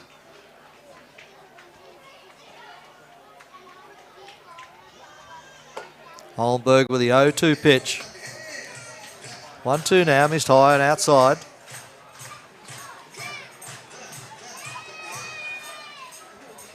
Holmberg obviously not getting the signals that he wants from O'Hoppy at the moment, so they've called time to go and have a little bit of a chat about how they're going to attack D'Antonio. A little bit of clarification on what he's showing him and what he expects to see out of his hand. Absolutely. Sometimes a pitcher's got a plan in their head and they need that to communicate that with the catcher. Yeah. Well, they can't be thinking, can they? No, that's it. You've just got to do what the catcher says. Well, you've got Should I say that to you or not? You've got your instincts, and generally, if you've got something that you want to throw in your head, that's the right pitch to throw.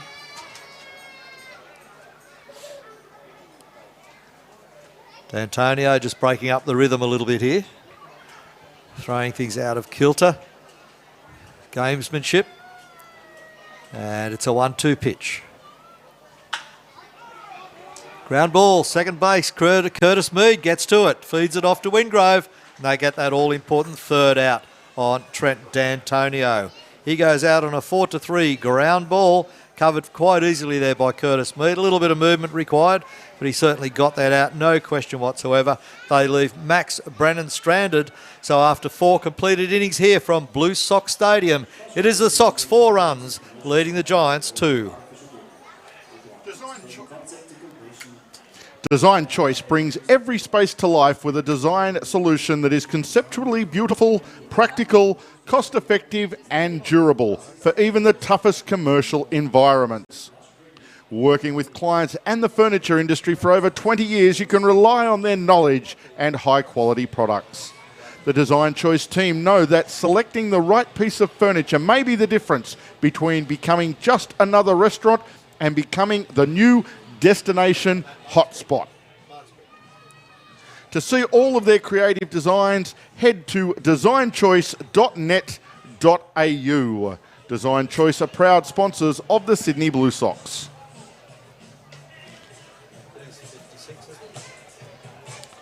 So it looks like a few changes starting to be rung by the coaching staff. Looks like Matt Marksbury coming into the game for the Sydney Blue Sox.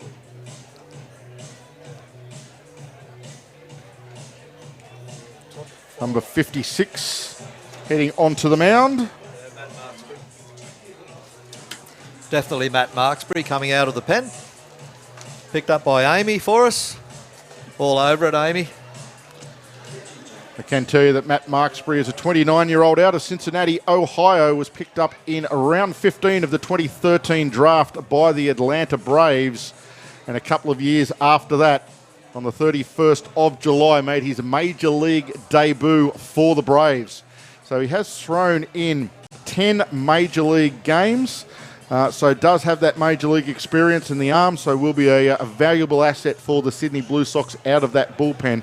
A left-hander, about 6'1" on the old scale, so nice size for a pitcher. We'll see how he goes here for the Blue Sox. I've been to Turner Field and watched the Braves game against Los Angeles when we were there. It was sensational. 19 innings of baseball. That's a lot of free ball. And it was about, I think, 10:30 at night when we were getting ready to leave in the bottom of the ninth.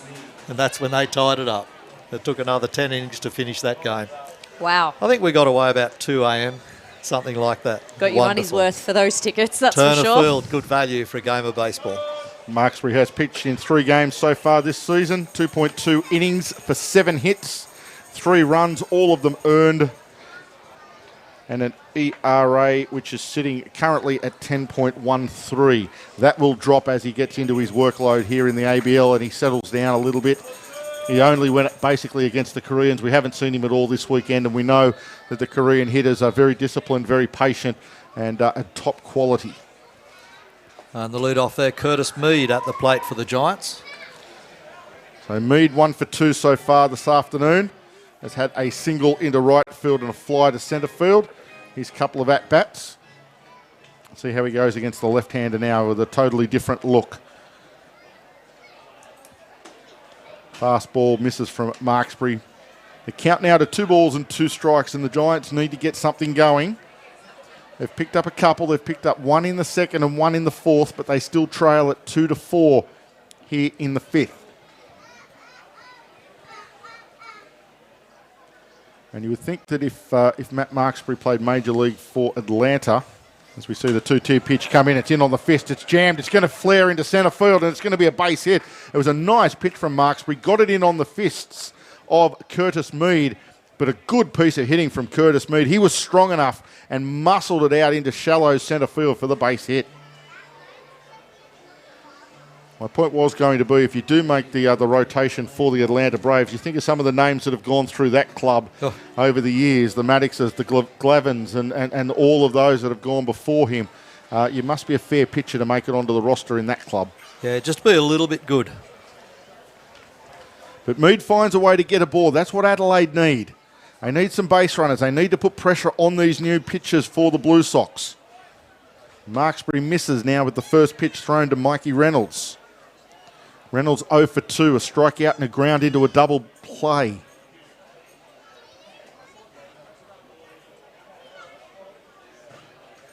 One 0 pitch is in there, called strike, 1-1 now on Reynolds.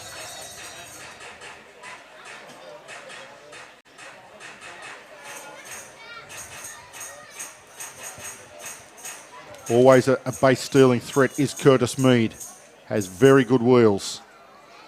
But against the left-hander has to be careful, and I guess that's a little bit of an advantage you lefties have on the mound, is that you can hold those runners at first base a little bit closer to the bag, Amy. That is very true. Just have that little bit extra advantage being left-handed on the hill. So Marksbury gets Reynolds to foul that one off. Count 1 ball and 2 strikes. Good lead from, yeah, it was a good lead for Mead there at first base, and Marksbury knew it, just backed off the back of the pitching rubber. Now settles. 1-2 pitch on its way, hit hard into right field. This is going deep, not deep enough. To the warning track goes Campbell, and he will field it about halfway back on the warning track. That's the area you want to go, but he was hitting to the opposite field and just didn't have the power to get it out of the big Blue Sox stadium. That one definitely came off the bat hard, but great catch out there as well. Yeah, Michael Campbell getting back to that warning track, and that's the thing if you are an outfielder. That is the key to it. Get to where you think it's going to be, and then reline yourself up, and hopefully you've judged it well enough that it is going to basically come down straight into your mitt. To first base with a pick-off attempt. Back comfortably, Mead. Don't forget, you can get involved with the broadcast. Contact us on Twitter at Blue Sox TV is the Twitter handle, at Blue Sox TV, or SMS a message to me on 0412 203 068. That's 0412 203 068. Marksbury misses the first pitch up and into Eric Peterson. Peterson 0 for 2 with a strikeout and a fly to centre field so far this afternoon. You see Curtis Mead not taking too big a lead up there at first base. Pitch must have just missed inside. It looked okay from where we sit. Marksbury wanted it. Yeah, he did. Difference between being behind 2-0 and being 1-1. It's a big difference. The pitcher now really has to come to the hitter. Hitter's often looking for fastball. On this occasion, gets fastball but misses down in the zone. And now that's 3 straight balls on Eric Peterson.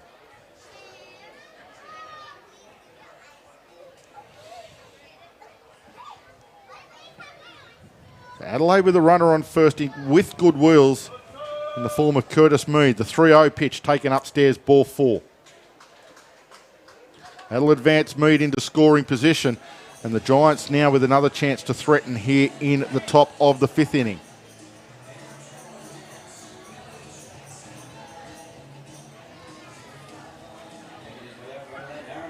Aaron Whitefield to the plate. 2 for 2, 2 drills straight back up the middle of the diamond for Aaron so far this afternoon. Aaron was ejected from game 2.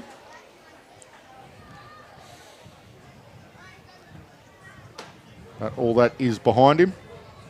Although I believe the penalty is that he'll miss the first game of the next series for Adelaide. That is correct, Harrow. The penalties are handed down for the subsequent series unless it is an offence deemed so more unsportsmanlike that he needs to be stood down immediately. Yeah.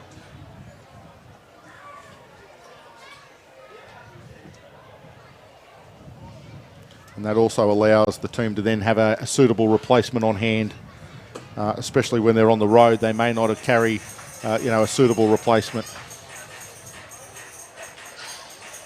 Marksbury back finding the strike zone on that pitch after 5 balls in a row. Correct, and we didn't hear that being screamed from the Blue Sox supporters. That it's not the Adelaide Giants pitches. They don't want to get on their own pitches. Oh, runner almost going a massive secondary lead. Lifted out into centre field. Another base hit for Whitefield, and it gets straight through Krause. That's going to give up at least one. They will score one. Rounding and heading for the plate will be Peterson. He will score two. Look at the wheels on Whitefield. Inside the park, home run as he trots across home plate for Aaron Whitefield. Oh, a simple mistake, Michael Krause. You must come up with the ball. He didn't. It went all the way to the wall in centre field, and Whitefield with an in-the-park home run. Oh, that hurts. That hurts a lot. 3 runs for the bite, and that will put them back in front. The Giants lead it 5-4. Oh, wow, what a breakthrough for the Giants. They come back big time. And that does draw Chris Oxspring, the pitching coach, out to the mound. Have a little bit of a quiet chat there with Matt Marksbury, and has to regroup him, get him to reset and start again. The bases are clear, obviously. And we've already got Mitch Edwards, the next batter in order for the Giants, scratching away at home plate, indicating the umpire that he's actually ready to go. He's trying to push things along here, keep the momentum of that 3-run home run, courtesy of Aaron Whitefield's base running. I don't know that it'll be scored a home run, Harrow. We'll wait till we get... It'll be scored an error. We'll wait till As we it should be. get confirmation. But, yeah, I'm happy to give him in the home, Well, in it was the on park the ground, home run. wasn't it? It was on the ground. Oh, absolutely. Yeah. It was bouncing for about the second or third time, and as Krause attacked it, I think he was looking at home plate, wondering whether he was going to make a throw to the plate or not, and forgot that he's got to get the ball in the mitt before you can make a throw to home plate. Yeah. I'm sure the research department will tell us what that's been scored as while they go through and just check it all out to make sure it has to be accurate for the sake of the players involved.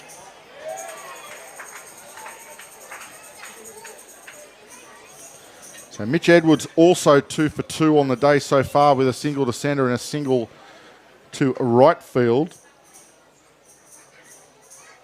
He falls behind 0-2 on Marksbury. Ooh, that hurts. Certainly does, doesn't it?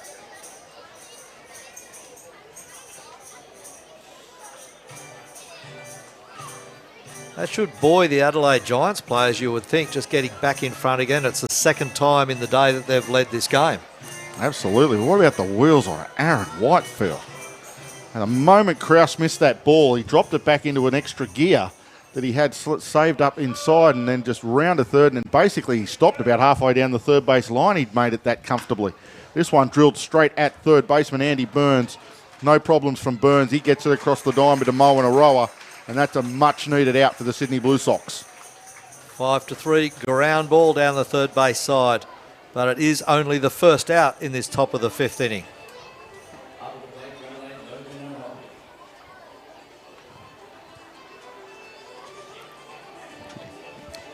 Brings to the plate Logan O'Hoppy for the Giants.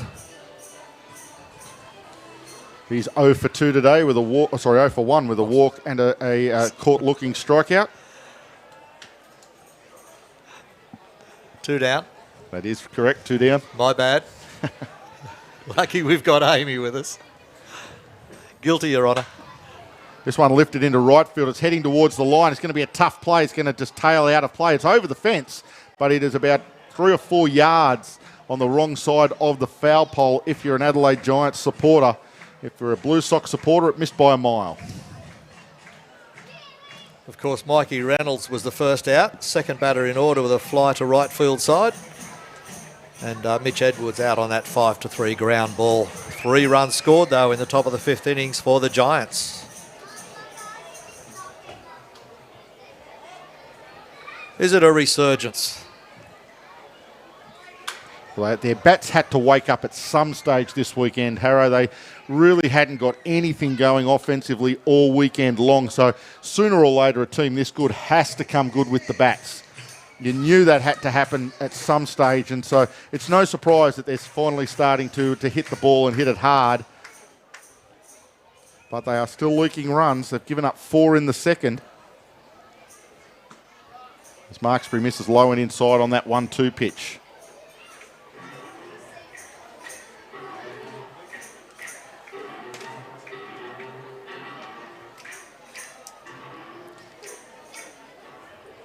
Blue Sox would like to get out of this innings as soon as possible and get back to the dugout after giving up those 3 runs on a simple mistake from Michael Krause at centre field.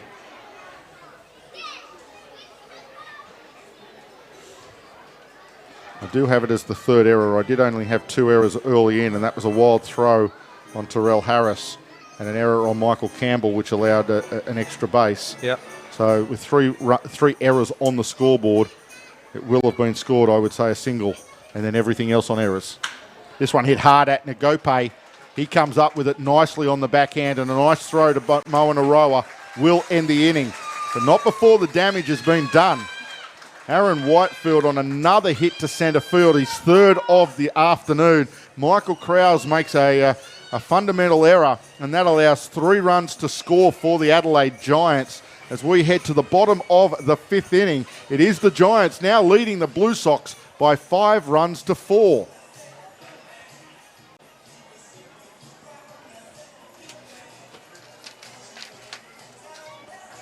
Lush Greenery is your comprehensive commercial supplier for all your artificial greenery requirements. From concept to completion, they are there every step of the way to help make your garden area or interior atrium look amazing. Lush Greenery covers your interior and exterior designs from a range of barn doors to green walls, planter boxes to climbing vines, and so much more. To see samples of their spectacular green walls and more information, just visit lushgreenery.com.au. Lush Greenery are proud sponsors of your Sydney Blue Sox.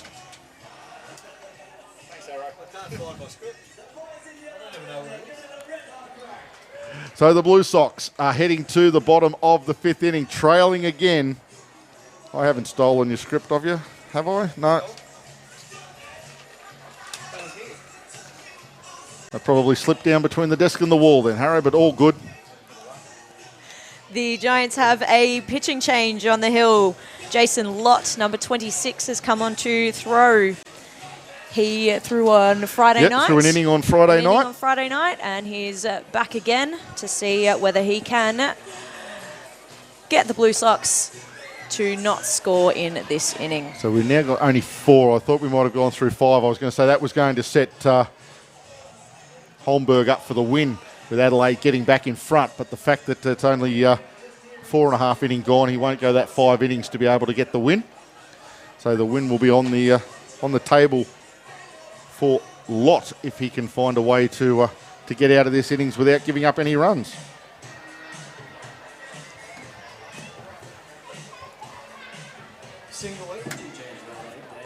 I think Jason Lott only threw 1 innings the other night. Yes, he did. You're very right. short in relief. Yes. But he has rolled it over, so it's a matter now of how many digs they go with him. They may only go 1 or 2 innings and then go to another reliever. So we'll just see if he goes a little bit longer this time as Andy Burns steps in to lead off for the Sox. Yeah, it might depend on the outcome of this inning. If he can keep them to a 0, he might go again. But if they score, as you said, they might change it up and go to another pitcher. Good call.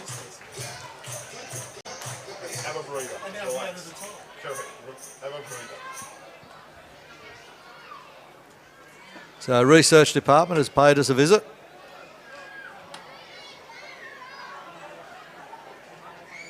Just wanted to confirm that it was a single for Aaron Whitefield and everything else was errors. Okay, cool.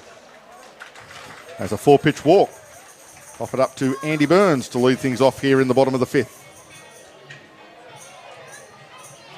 So Burns heads up to first base. And this will be the Blue Sox retaliating after the top of the 5th inning. The last thing the Giants need is to give up a run here. They've just lifted their spirits. They've wrested all the momentum away from the Blue Sox. They've forced a pitching change. They've got at the new pitcher, Marksbury. And then all of a sudden, if you give it up and give the lead back again, it just sucks all the air out of your team, and the shoulders slump, the heads drop. Running bunt from Nagope. He's a chance. He's quick. He's not quick enough. Peterson all over it. He will advance the runner, Burns, to second base, however. On the sacrifice bunt, Nagope lays it down, moves the runner into scoring position. Andy Burns now stands at second with one out. And that was the plan. Put the runner into scoring position. There's only one out. The batters now, Moanaroa, McDonald, they've got to do a job.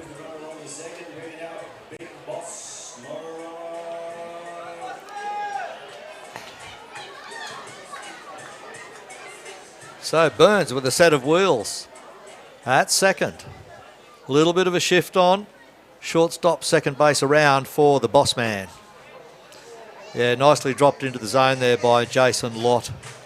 Lott just come in here in the bottom of the fifth innings for the Giants, facing his third batter for the day.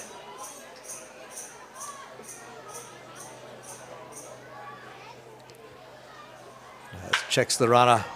Moanaroa hits one across second base. Curtis Mead bobbles that one first of all, retrieves it well and gets the out on a charging Boss Moanaroa. 4-3 ground ball, but with a lot of work involved in the middle of it. And it was Mead. Did well to cut it off because it was a very hard hit ball stuck to the ground. First he stopped it, then he had to get it up and get it across to Wingrove at first, which they managed to do. 2 out, but again, Burns moves around to third base. So ever so much closer to home plate as Connor McDonald comes in with a job to do. He does it down the third base side though. Picked up by Peterson. Peterson again gets it over to Wingrove on the hop. Wingrove did a good job picking that out of the dirt and getting the third out on a 5-3 ground ball. So the Giants get away with shutting down the Blue Sox in the bottom of the fifth inning on a 5-3 ground ball play. They leave Burns stranded. And after 5 completed innings, it is the Blue Sox trailing the Adelaide Giants by 5 runs to 4.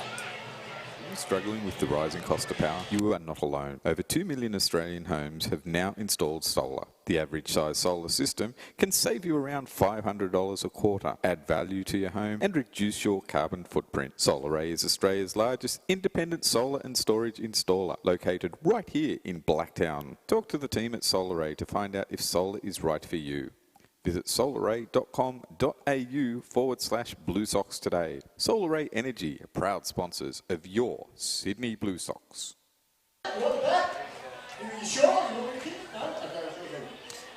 And welcome back to Blue Sox Stadium at Blacktown International Sports Park, where you're listening to the Blue Crew, Big Cam, Amy, and I'm Harrow, bringing you the play-by-play description of this round 2 or series 2, game number 4.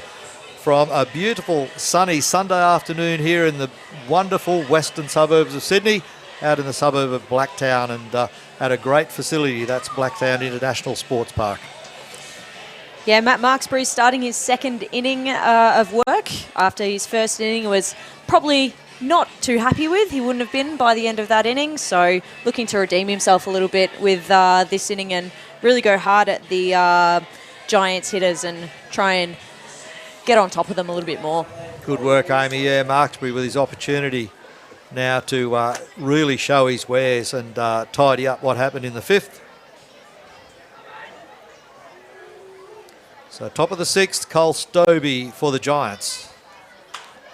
Lifts one, up high fly, infield calling for it, Max Brennan at second base. Got the sunglasses on now. And Brennan takes a good catch. That was a very high fly ball. I thought off the bat maybe heading towards outfield, but then Gift and Gopay and Max Brennan shared the order there, with Brennan eventually calling for it and taking it. He's got those nice blue sunglasses on, of all things. Yeah, his second high fly ball that he's caught today. He took that one over at first base earlier in the game and looks very comfortable under the high pop-up. Yeah, I don't know that Gift Nagope picked that one real well. He sort of started towards it and really didn't charge after it, but maybe just had a lot of confidence that Max Brennan was going to be all over it. Rickson Wingrove now gets a called strike, leaving it alone. Didn't like the look of that one himself. 1 for 2, Rickson. Had a base hit into right field, a well hit, hard line drive into right, and a fly to left. Playing a shift on him are the Blue Sox. That was interesting. He shaped a bunt and left that pitch alone. It was still on outside edge. The reason he shaped a bunt is there is almost nobody on the whole left-hand side of the diamond. You can see in your picture there, the furthest person to the left is actually Andy Burns, and you can see him just to the left of the picture. Everyone else for the Blue Sox is over to the right. Nagope well to the right of second base. Max Brennan in shallow right field. And Bosmo and Arroyo playing deep at first base. So sometimes just if you can get that bunt inside that third base line, it's almost a guaranteed base hit. But you've got to be willing to have a crack at it. And Shane Barclay is calling time. He's just querying the count, I think. That would be interesting. I think that he's asking about the bunt because Wingrove left the bat across the plate as the ball crossed. And it was I think a called strike anyway. No, the first pitch was the called strike. Okay. Oh, okay. The first pitch was a called strike, and I think Shane Barclay is just questioning the fact that Wingrove left his bat hanging out there. He didn't withdraw the bat and asking, did he attempt to bunt the ball? If so, it should have been a called strike. Took him a little while to get out there, though. He waited for Connor Casey to put up the hands of 2 balls and 1 strike. He thought, no, hang on, shouldn't it be 1 ball and 2 strikes? So he went out just to clarify it. But all good. It is now 2 balls and 2 strikes. So 2-2 pitch now from Marksbury to Wingrove. Just misses downstairs. Murphy trying to get it up onto the knees for the strike 3 call. And everybody takes a breath. Oh, that was definitely a pitcher's pitch, and I'm sure that Matt Marksbury really wanted that one to be called. Absolutely. Full count now, though. Marksbury on Wingrove. Here comes the 3-2. Steps off again. He's still, I think, regrouping. Wingrove stepped out momentarily.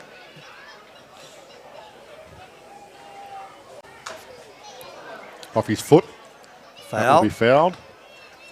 I can tell you and the listeners, Harrow, that big baseball birthday today, turning 57. Kansas City Royals, Chicago White Sox superstar. You're telling the story. Just seeing whether you're going to tune in. Bo Jackson. Not me. Big Bo. 2-sport hero. Okay. Turns 57 today. Okay. Nice. In the world of baseball birthdays. Rips that down the first base line. Obviously went foul. Just foul. Wingrove thought it was inside the base. Mo and Aroa wasn't sure and had 0 play on it anyhow. Well, a start to my day this morning was to be at Turramurra for an engagement celebration for my daughter and her partner John. My daughter Catherine and John. Congratulations to Catherine. Has done some great work for us on the Summer of Baseball over the years. He proposed to her much earlier in the year. Gave her the ring and all that, but they're having the actual celebration this morning. Very nice of them to work around your baseball commitments. Busy schedules. Yes. Wingrove takes that high outside pitch for ball 4, so he will get his walk. He will get first base eventually. A little bit of work for Rickson, but he's up there nonetheless. And now Ben Klinsky heads to the plate. Ben is 1 for 10. No, make it 1 for 11 this series. I just figured out who we can use for the next Solar Ray voiceover. We've got 3 people on there already. We might just try another one. And it won't be me.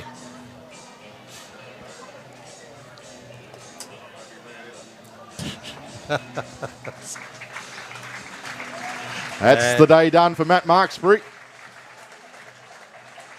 Yeah, he's had a hell of a time out there. Yeah, Shane Barclay goes out and removes him from the game. And it looks like Todd Van Steensel heading from the bullpen. And we had a little bit of a chance to catch up with Todd and have a chat with him before the game. So we might be able to whack that on as Todd heads from the bullpen and gets ready to go through his warm-up.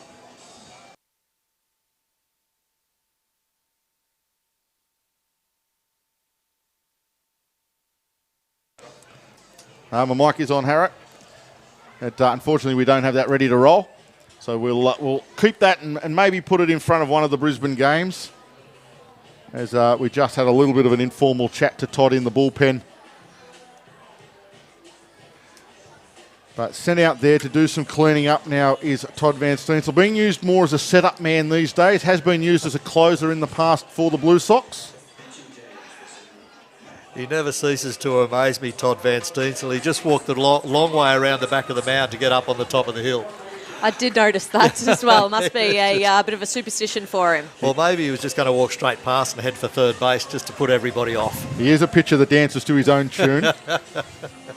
Wonderful man, massive social media presence. If you are looking for somebody to follow on Twitter Follow Todd. That you could do a lot worse than follow Todd Van Steensel on Twitter. What a character. He kept walking that direction. I thought, who is that masked man? 5 innings pitched so far this year. Has only allowed 2 hits and 1 run. Has struck out 6 in those 5 innings. So ERA of 1.8. He is wheeling and dealing on the mound as he has for several years for the Sydney Blue Sox. He's another one of the St. Paul Saints, teammate of Ryan Zimmerman. That went on to win their championship in the minors last year. So the situation here at Blue Sox Stadium in the top of the 6th inning is Cole Stobie led off for the Adelaide Giants and was out on a fly ball to second base. Next batter up, Rickson Wingrove, is standing at first base after a walk from the pitching of Matt Marksbury. And now with this change, with 1 out in the top of the 6th, we've got Todd Van Steensel, TVS himself, taking the mound, and he will face Ben Aklinski, who steps in for the bite. Giants right now. Got me again, Cam. He missed it. It's He not did counted. miss it. Not I counted. heard you say bite. That's twice in the weekend. Just biding my time. Good on you. Well done. Cha- Adelaide Giants. cha-ching. Ben Aklinski. Cha-ching. Aklinski. Got to get a little sound effect. Cha-ching. I'm sure they've got it there. Good pitch. Gets a strike. Do they get the runner at second? No, not close. No ball. Max Brennan trying to get that charge off the run of Wingrove. So Wingrove, stolen base, stands at second base now and in scoring position for the Giants. They are looking to build on their tally of 5 runs. 5-4 Adelaide leading the Blue Sox. Comes in, fastball, pops it up over the back of first base. Heading for it is Brennan. Can't see where it's gone. Cam. Campbell's got it. Brennan was going out. Campbell coming in. Campbell calls him off. Takes a pretty comfortable catch in shallow right field. For the second out here in the top of the 6th inning. Runner still out there is Wingrove standing at second. We go back to the top of the order with the Giants through Curtis Mead.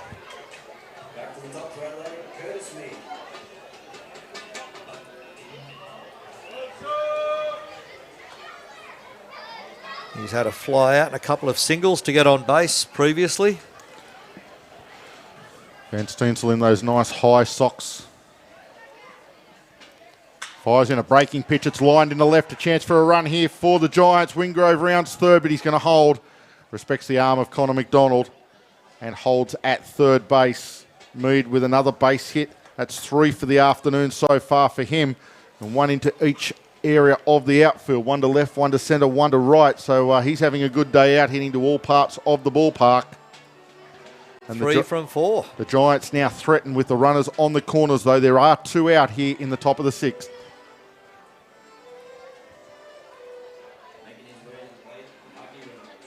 Runners on the corners as Mikey Reynolds strides to the plate for the Giants.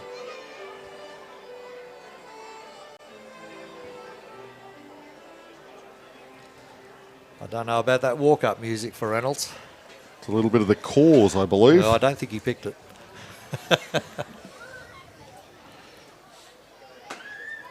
It's high and wide. That one from Van Steensel. Only because I have the album. Aha. Does that help you sleep at night? An interesting addition to the collection there. I would never have picked that one, Cam. I have the world's most eclectic music collection, trust me. As this one's drilled at the beer garden.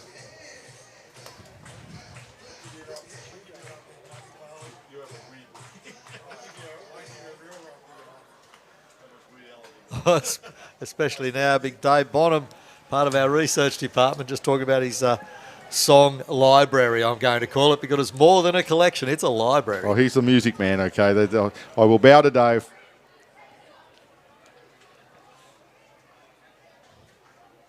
Reynolds readies himself. Next pitch, paints the outside front corner there, does TVS.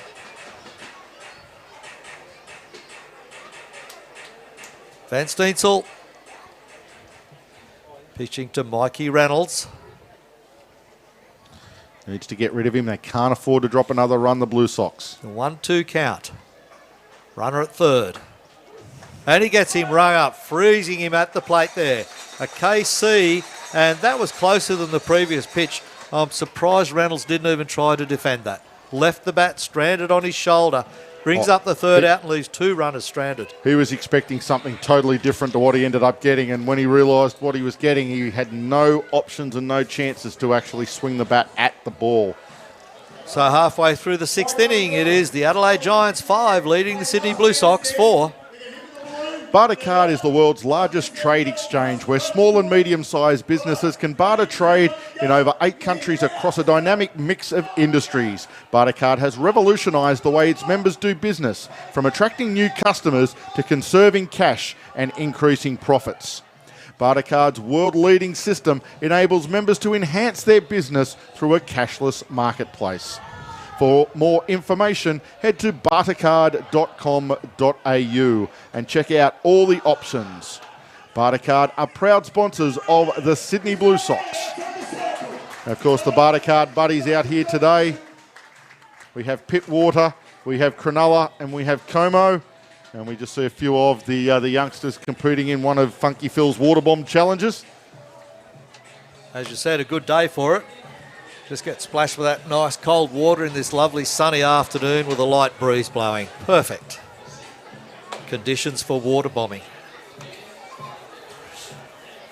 You're listening to the Blue Crew from Sports Broadcasting Australia on this wonderful afternoon at Blue Sox Stadium. Amy Collins, Cameron Hickson and I'm Paul Harradine, enjoying delivering you a broadcast. And vision, of course, provided in the back room there. Oscar and Owen doing an excellent job with all our camera work and all the video switching and the audio for you. And doing a magnificent job, Oscar and Owen. Their first season in here at Blue Sox Stadium, and how good an addition are they? Michael Krause to lead things off for the Blue Sox in the bottom of the 6th innings. He's had a little bit of diamonds and rocks in his 2 at-bats, home run and K2. But that's the way baseball goes. And he'll be looking to get something maybe in the middle of those 2. As Lott dumps that one in the dirt, well in front of catcher O'Hoppy.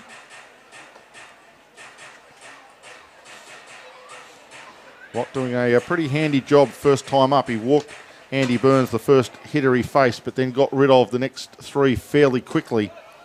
That misses downstairs. He falls behind 3-0 very quickly to Michael Krause.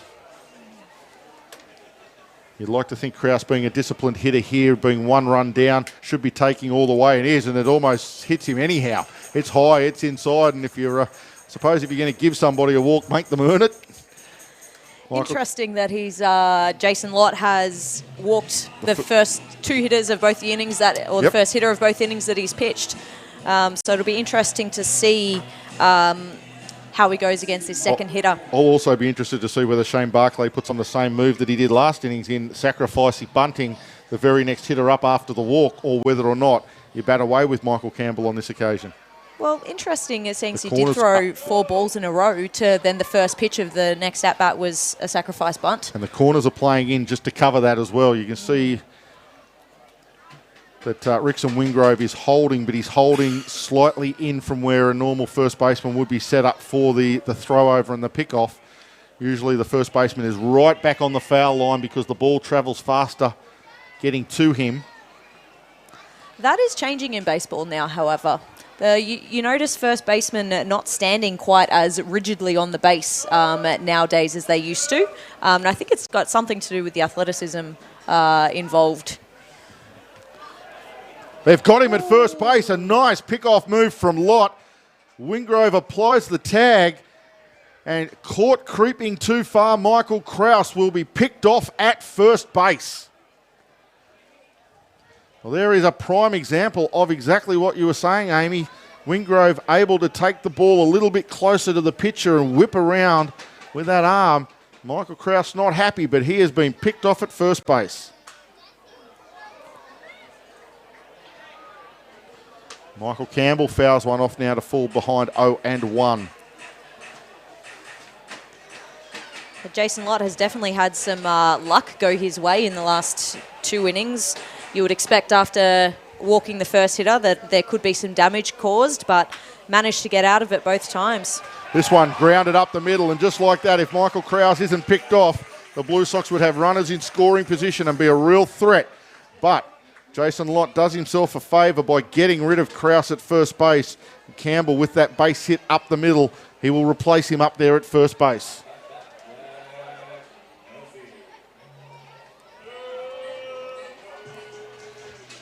Murphy to the batter's box now. He's going to switch to the left side, which I think is the better side for Jack Murphy. We've seen him batting a fair bit right against the left-handed pitchers, and he's a strong switch hitter. I think he hits a little bit better from the left side, to be honest, but either way, see how he settles in here. Goes after the first pitch. It's a high fly ball into foul territory. Back to the netting goes O'Hoppe, and it's into the dugout boxes here at Blue Sox Stadium. And we think that has missed everybody and landed somewhat safely down there.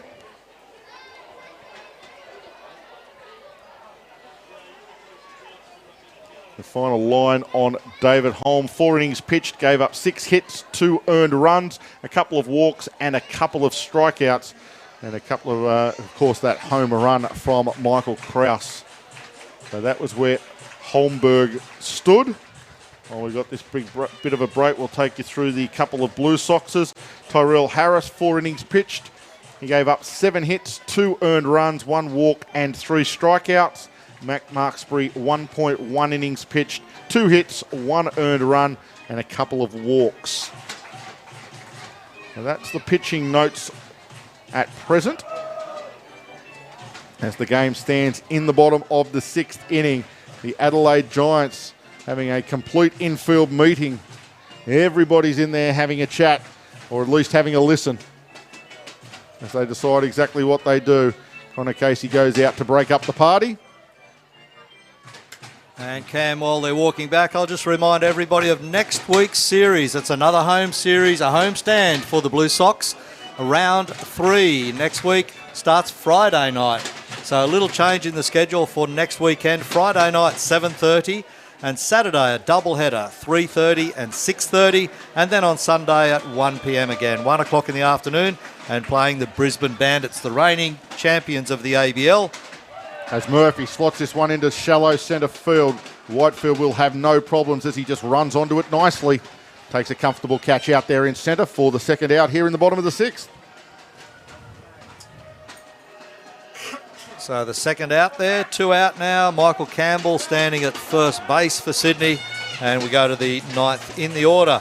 Bottom of the lineup, Max Brennan. Almost time to send Michael Campbell, I reckon. He runs well, does have good speed. Send him, try to get him into scoring position and then hope that Max Brennan can find another base hit. He is 1 for 1, a single and a walk. Breaking pitches low. Got a good secondary lead in Michael Campbell there. He was looking for that one to bounce in the dirt. He would have been off for sure. Handled by O'Hoppe behind the plate. Campbell with another good lead. Again, another breaking pitch. Again, to ping up the line, but back comfortably at first base. Michael Campbell hangs on tight. 1 ball, 1 strike. Now on Max Brennan. The crowd try to rally the Blue Sox here in the bottom of the 6th.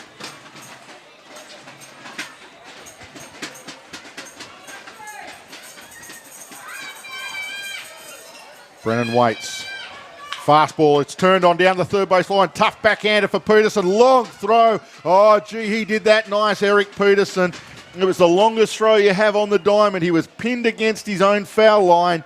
He picked it up right behind third base on the backhand, came up, balanced a strong arm across the diamond and throws out Max Brennan by a couple of yards. Nice play, Eric Peterson. He will get the Giants out of the bottom of the 6th. And after 6 completed innings here at Blue Sox Stadium, the Giants hold the lead 5-4 over the Blue Sox. In 1928, Petrus Cornelis Nicholas Middendorp founded his business, Middendorp Electric Goods Supply Company, selling imported light globes, vacuum cleaners and other electrical products.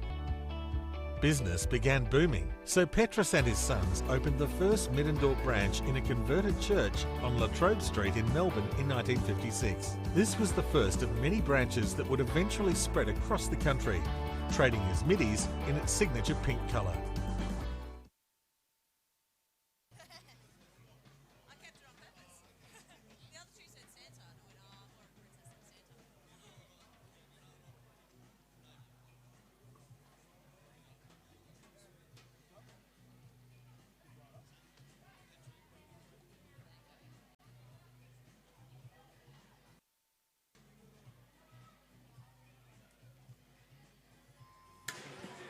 And welcome back to the action here at Blue Sox Stadium, where the Sox trailing the Giants by 5 runs to 4. A couple of around the ground scores presently on this first day of December, this wonderful Sunday afternoon. We've got in the 7th inning, it is Auckland Tuatara, 4 runs, leading the Melbourne Aces 3. So Auckland 4, Melbourne 3 at 7 innings. And here in Sydney, of course, 5-4 Adelaide over Sydney in the 6th. And after 6, and Canberra Cavalry, Perth Heat still due to start later in the day, of course, Perth being a few hours behind Sydney. And the Brisbane and Geelong series is completed, was completed yesterday, and of course game 3 and 4 both won by Brisbane Bandits, 8-5 against Geelong in game 3 and 5-4 against Geelong in game 4. More scores a little later on. We go to the top of the 7th, Eric Peterson leading off for the Giants.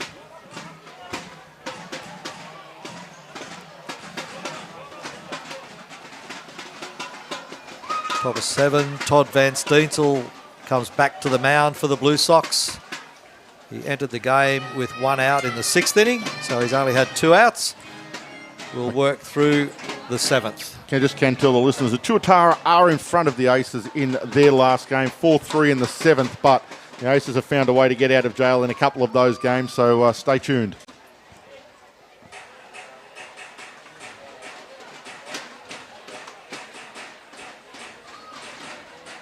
So Peterson taking his time to step back in.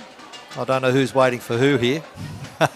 Neither of them putting their foot One thing I can tell you is that Todd Van Steensel will not rush anything. And nor did Peterson. However, they're both set now for the 2-1 pitch, or 1-2 pitch, I should say. Bounces that to home plate. A little bit short, that one for TVS.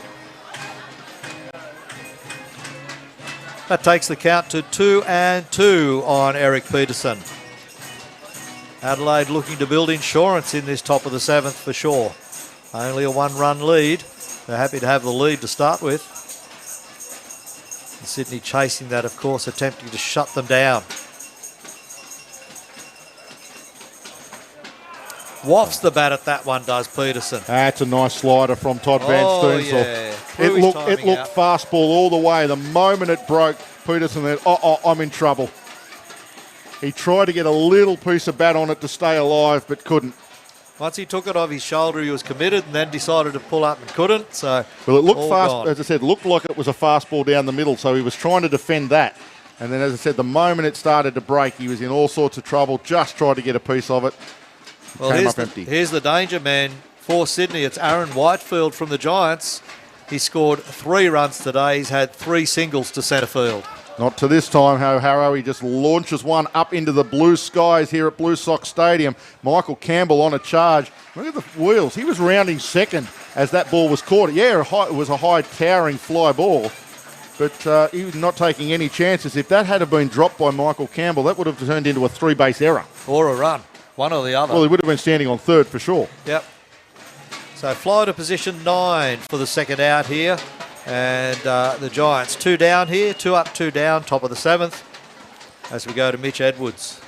Not to mention the great ground coverage that Michael Campbell did to actually catch that ball. He ended up catching it in a very shallow right field. It so probably would have been an easy catch for Brennan in the end. Yeah, Easier catch for Brennan. Maybe a bit too hard for Campbell to stop after he'd travelled such a long distance. But, yeah, great catch by him. So Mitch Edwards, the other big offensive threat for the Giants. 2 for 3 today. He's had a good weekend.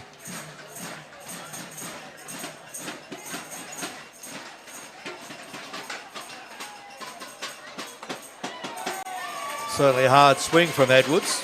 No contact though, so just a big swinging strike.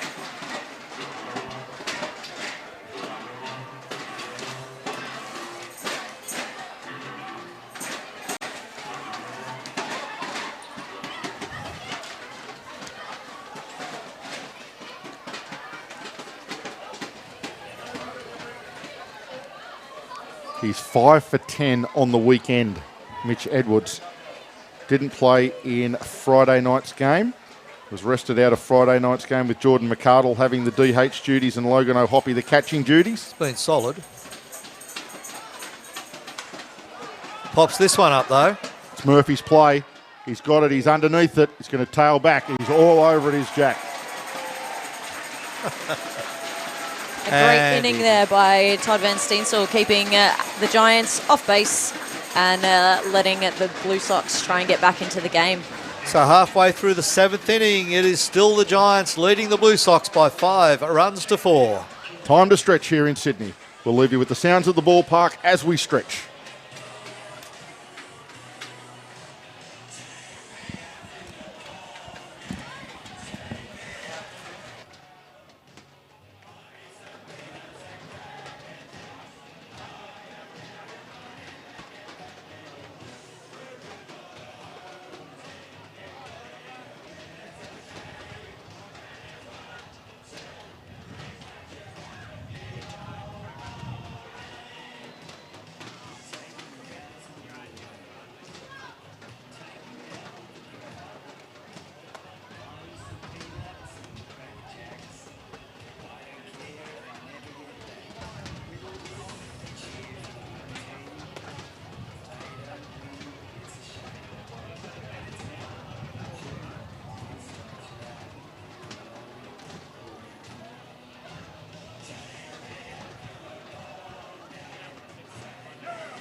And that looks like a pitching change on the mound for the Adelaide Giants. That is a bearded burbler, not the likes we've seen in Adelaide since our old Mr. Williams went from the Blue Sox down to the Giants. Who have we got on the mound, Amy? We have Ryan Chaffee, second year in the ABL. He's an ex-Angels and Marlins player. Has played in the minor leagues, 7 teams over 8 years. Has got to AAA 4 times. It's been shipped around a little bit. That's called a journeyman. It is indeed. But at least he's been there and he's done that. We came up with 2 saves last week for the Giants against the Bandits. That is big. As he gets the opportunity again here to pitch 3 innings for the save.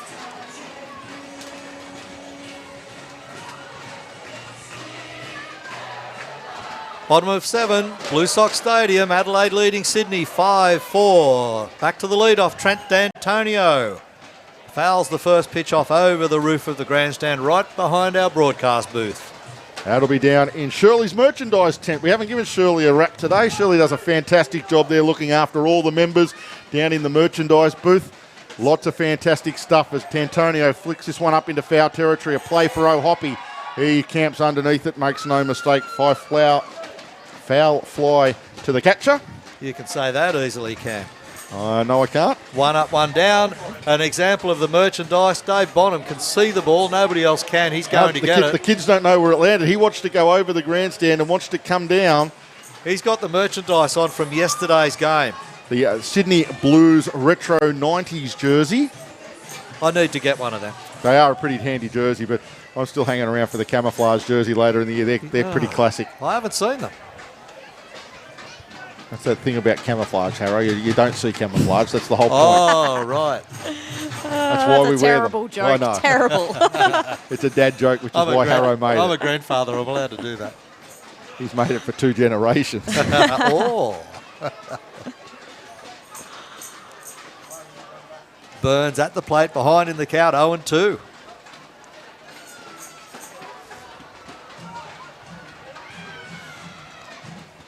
And catcher there. Hoppy gets it up the first baseline to Wingrove for that out. 2-3. Easy as you like on Andy Burns, the 2-3 out. And 2 up, 2 down. The Blue Sox here in the bottom of the 7th. Let's see if Gift and Gopay can get something going here. The big number 28 strides into the box. He will step in there once he's organised himself and got set. Tightens those gloves, makes all his adjustments. Hasn't had a chat to the umpire yet. Oh, he does that at his first at bat. Okay. Just squares things away. Pitch from Chafee. And Gopay leaves it alone. As it's a ball, nowhere there, and missing again, outside and low that time from Chafee. Chafee working really, really fast on the mound here. He's trying to potentially upset the batter's timing a little bit by getting back up on the hill and getting ready to throw straight away. It's a plan.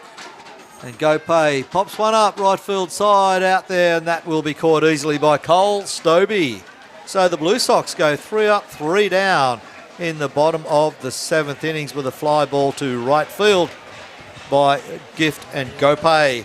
And that shuts down the Blue Sox attack in the bottom of the 7th. So after 7 completed, Adelaide continue to lead the Sydney Blue Sox by 5 runs to 4. Are you struggling with the rising cost of power? You are not alone. Over 2 million Australian homes have now installed solar. The average size solar system can save you around $500 a quarter, add value to your home and reduce your carbon footprint. SolarAy is Australia's largest independent solar and storage installer, located right here in Blacktown. Talk to the team at SolarAy to find out if solar is right for you. Visit solaray.com.au/Blue Sox today. SolarAy Energy, proud sponsors of your Sydney Blue Sox. And welcome back to the action at Blue Sox Stadium, where you're listening to the Blue Crew, who are broadcasting from the skybox at the top of the grandstand. Amy, Harrow and Big Cam, and we're into this game. Yeah, shout out to Greg Wheat, who's watching his first Blue Sox game of the season from North Carolina. Interesting fact. Oh, no, it's not North Carolina, it's North Dakota. Close. I had a very interesting fact about North Dakota. Let me think about that. But we'll get back to that later. What's the fact? That a little place in North Dakota is actually the centre of North America. The continent of North America is right in the southern part of North Dakota. You're good at trivia. I am very good at trivia. You win prizes at pubs, don't you? I do. The actual centre of the mainland USA is in Oklahoma. Some or might Kansas say City, the depending. centre It's a of the bit universe. Bit of a debatable point. I thought that was my place, actually. Yeah. I am the centre of my universe. Top of the 8th inning, Van Steensel back out there for the Blue Sox. Hoppy in the box for the Giants.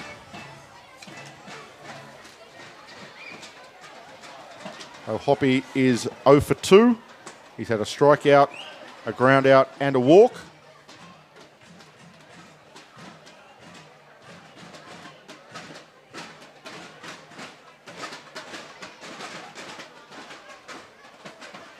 Van Steensel quickly in front, 0 and 2.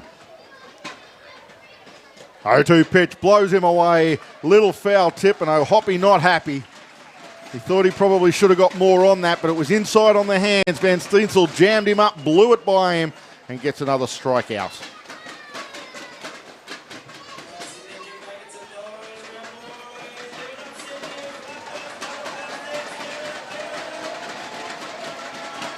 Cole Stobie now to the plate. 1 for 3 with a double in his first at-bat. A couple of fly-outs since, and Van Steensel takes the pace right off that one, backs it right off. And Stobie swings through.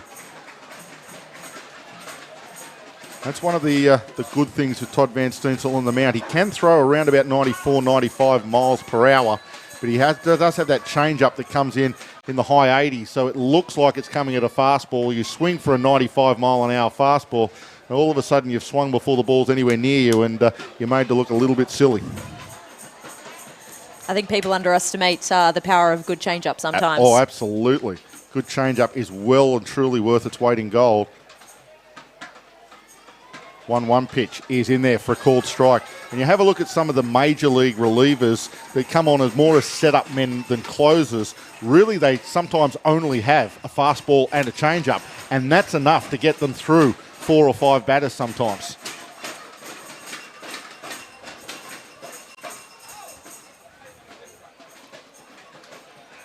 One-two from Van Steensels. That change-up again and gets him swinging again.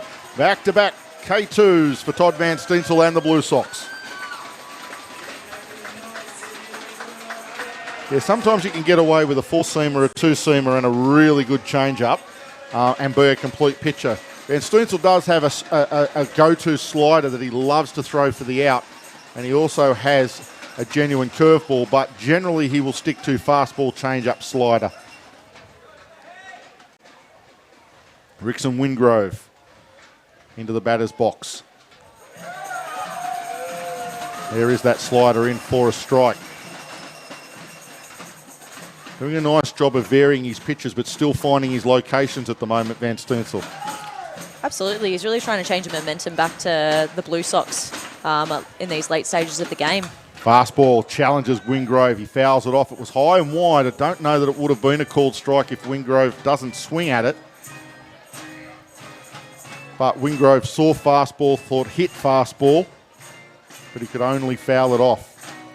Now this is often where you'll see Van Steensel go to that slider on the inside corner, drop it down low and inside and make it very hard for the left-handers to hit it.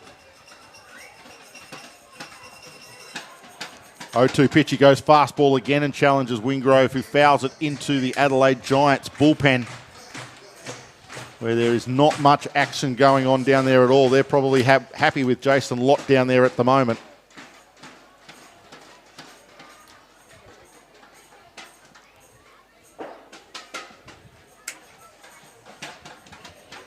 So Van Steensel now ready to deliver another 0-2 pitch with 2 out to Rickson Wingrove.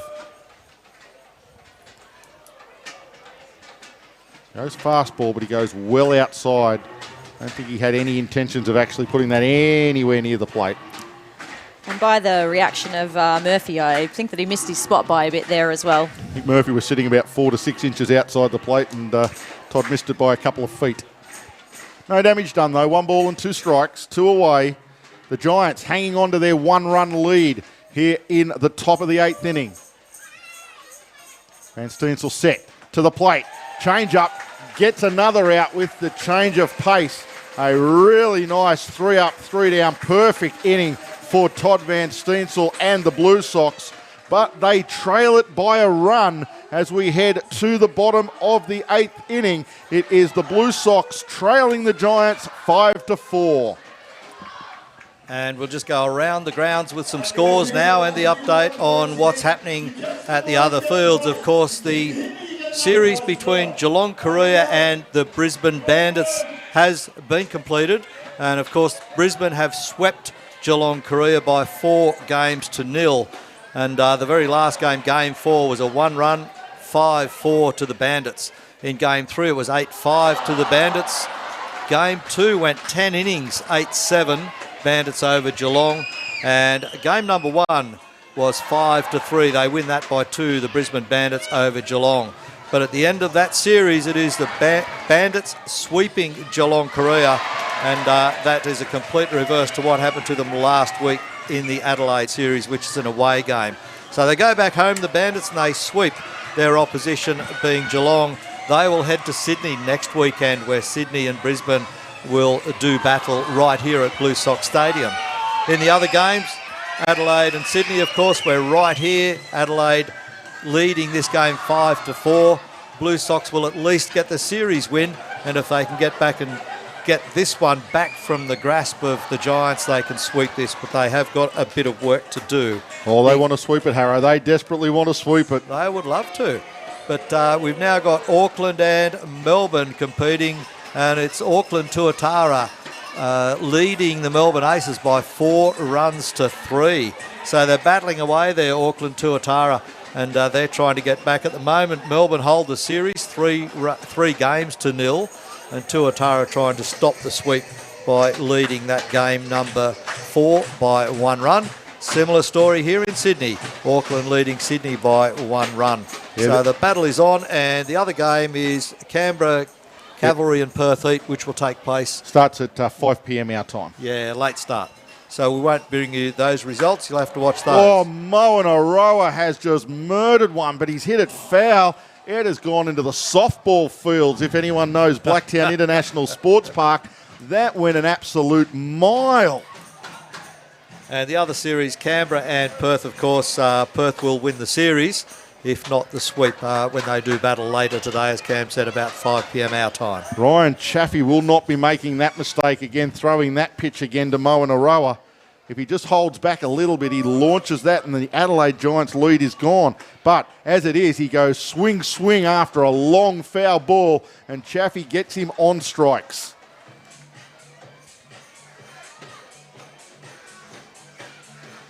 Trying to hit too hard, hit everything he sees and trying to hit too hard, I guess, following the first swing. I think he might have got a little bit excited about how far he actually hit that first one. That can do it. Gets the blood pumping and you think, oh, well, let's get it this time. Chaffee starts Connor McDonald with a strike.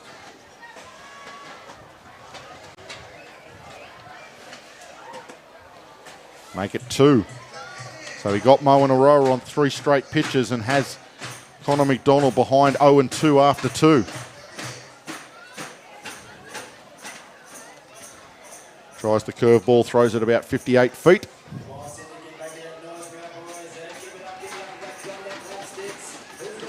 McDonald gets it to 1 ball and 2 strikes.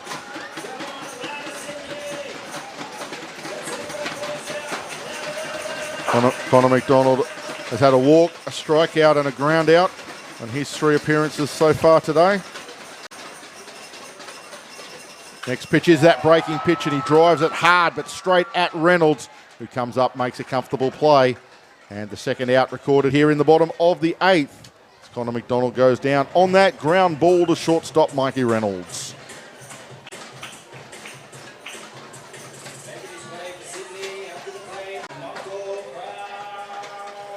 So Michael Krause has put one out of Blacktown International Sports Park this afternoon.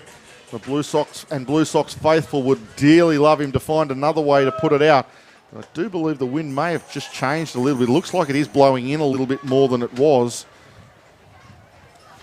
Might make it very hard for Michael Krause to get one out, but he does have an abundance of power. And the count at 1 ball and 1 strike.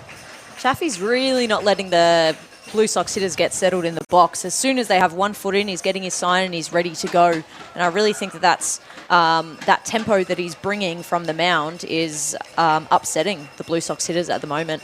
They need to step out themselves just to slow him down, take some time. Another breaking pitch from Chaffee fouled off by Krause. And now Krause is at 2 balls and 2 strikes. But that's the sort of the thing you've got to do as a hitter and or a pitcher. As a pitcher, you've got to pitch at your own pace, the pace you're most comfortable to pitch at. And as a hitter, you've got to try and put the pitcher off. That's one of the games within the game, isn't it? Correct.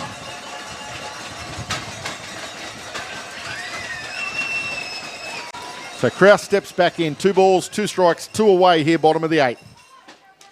2-2 pitch, swung on and missed. And 2 strikeouts and a ground out in the inning for Ryan Chaffee. He sits the Blue Sox down in order and retired 8 in a row now. The Giants hanging on to that 1-run lead. We're through 8 complete innings here at Blue Sox Stadium, and it is the Giants leading the Blue Sox 5-4. For all your printer and copier needs, speak to the professionals at Mitronics. Mitronics are Australia's largest brand independent office equipment and supplies company. Mitronics are proud to be wholly Australian owned and operated and stock all the best and most famous brands of printers and copiers.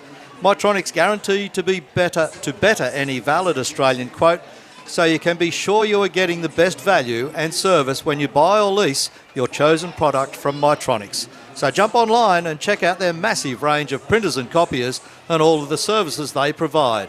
It's at mitronics.com.au. Mitronics are proud sponsors of the Sydney Blue Sox. So Todd Van Steensel heads back out for the top of the 9th inning. And for the first time this series, the Blue Sox are facing actually having to bat. Well, they will have to actually bat in the bottom of the 9th inning. So that'll be something different for them. Hitters 9, 1 and 2 are due up for the Adelaide Giants. That's Ben Klinsky, Curtis Mead and Mikey Reynolds. I can tell you that after 8 completed innings down there in Melbourne, the Tuatara are hanging on to a 4-3 lead down there, trying to find a victory down at Melbourne Ballpark. As Van Steensel gets set to go here in the top of the 9th.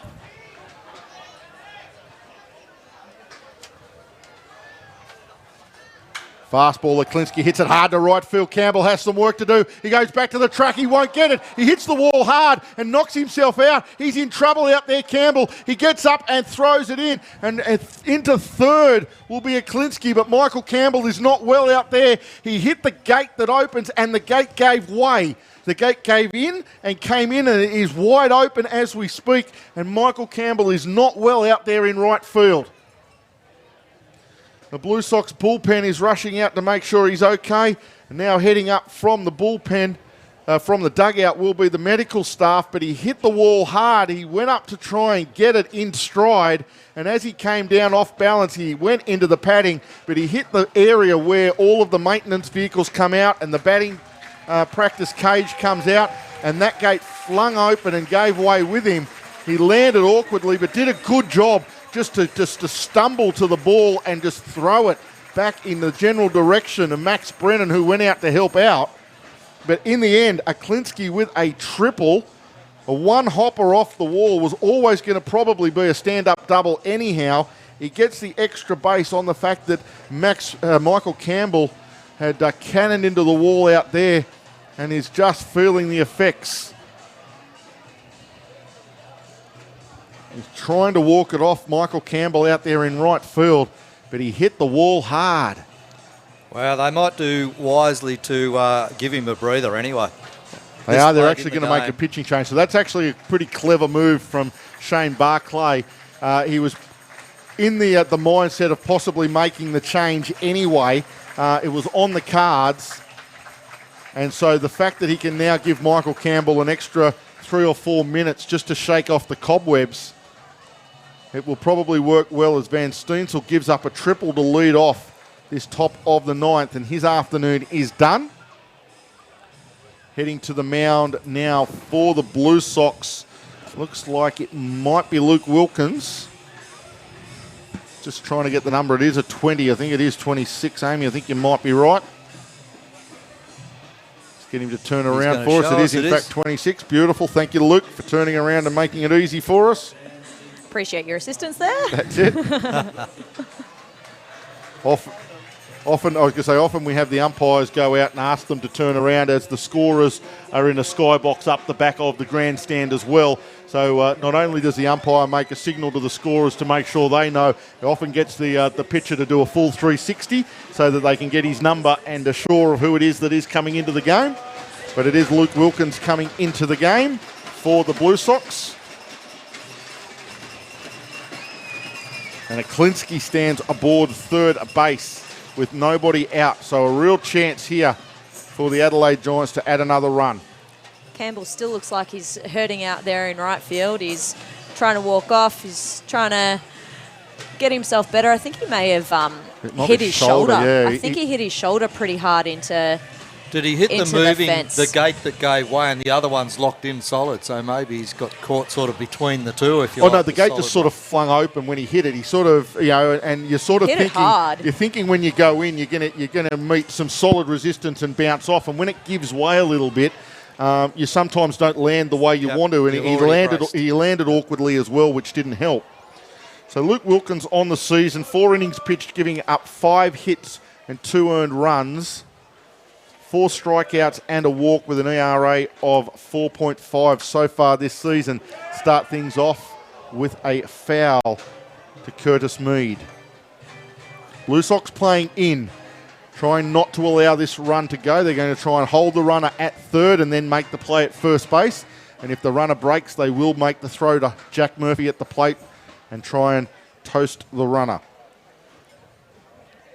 0-1 pitch is inside. 1 ball and 1 strike. The Giants with a real sniff of coming away from Sydney with something here. They lead it in the 9th. A chance to double that lead. Wilkins delivers. It's hit hard. That should be enough at least for a sacrifice. It's over the head of McDonald. Don't worry about this. It is out of here. Curtis Mead with a 2-run bomb here in the top of the 9th. And the Giants, they lead it by 3 here in the top of the 9th. Oh. What a hit. I knew it was going to be deep enough, at least to make McDonald go to the warning track. But a nice, bright, sunny, warm day in Sydney, and it carries out over the Mytronic sign for a 2-run bomb. Seeing the ball easily in this daylight, no doubt whatsoever, and cleared by a long way. Connor McDonald headed back, but then he could tell the destiny was done. Wow, another 2 in front. So now a massive hill to climb for the Blue Sox. They are down by 3. Still nobody out here in the top of the 9th. And Mikey Reynolds with some clear bases. Falls behind Wilkins 0-2.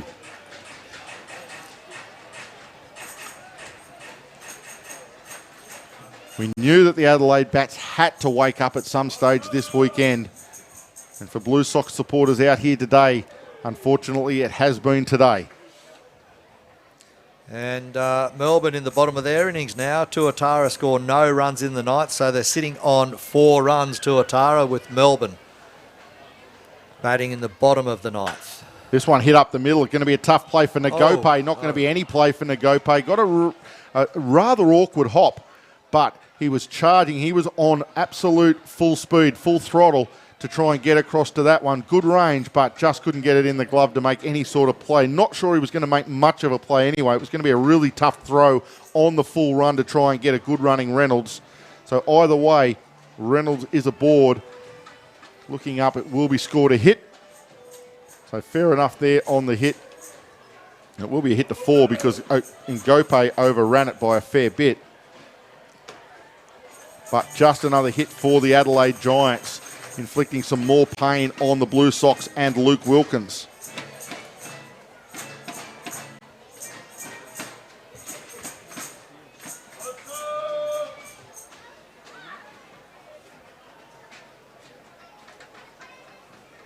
Wilkins takes his time with his 0-1 pitch. Double play possibility comes up to Brennan. Brennan to Nagope. Nagope across to Moanaroa, and they turn the 4 to 6 to 3 double play.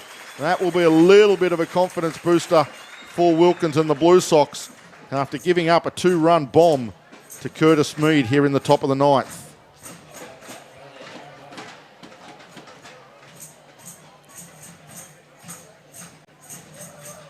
The danger man comes to the plate now, Cam. There he is, centre fielder Aaron Whitefield.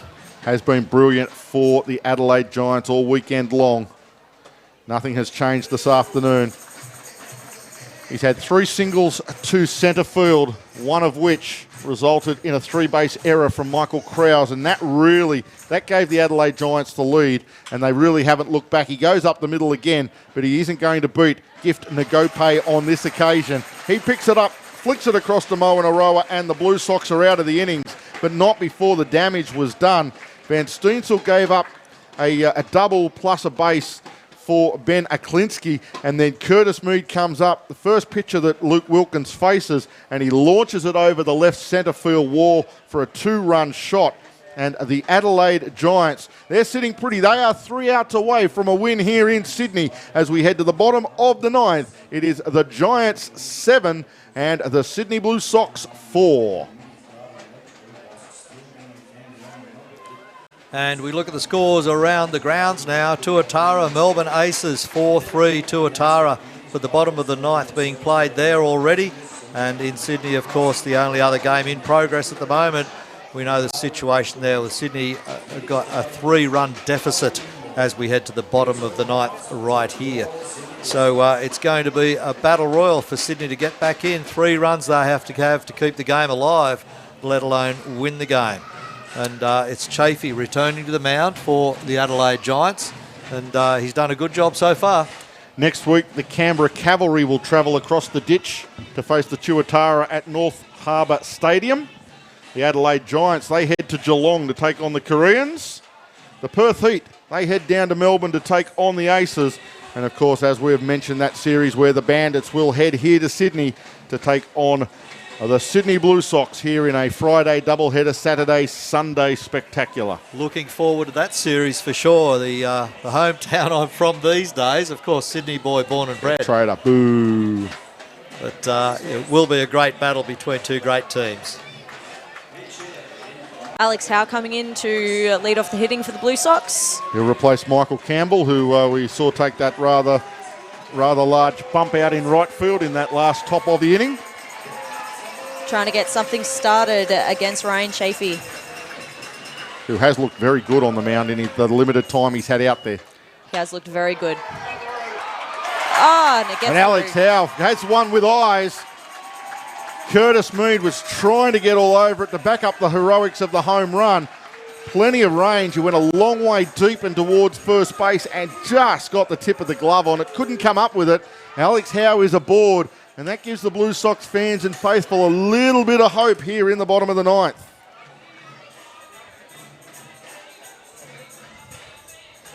Jack Murphy needs to keep things rolling.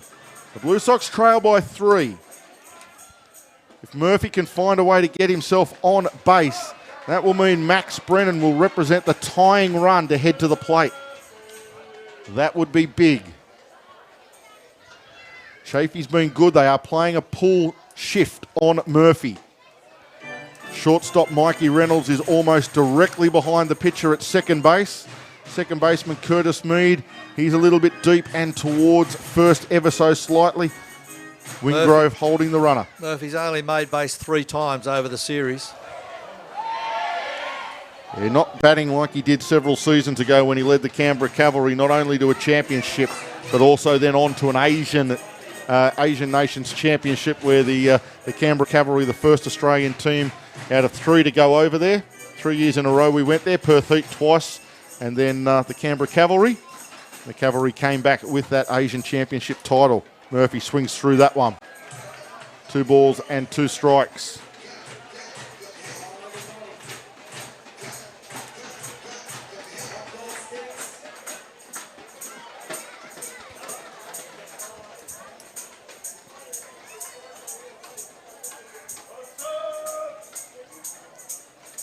Murphy waits for the 2-2 pitch. Alex Howe at first base, nobody out.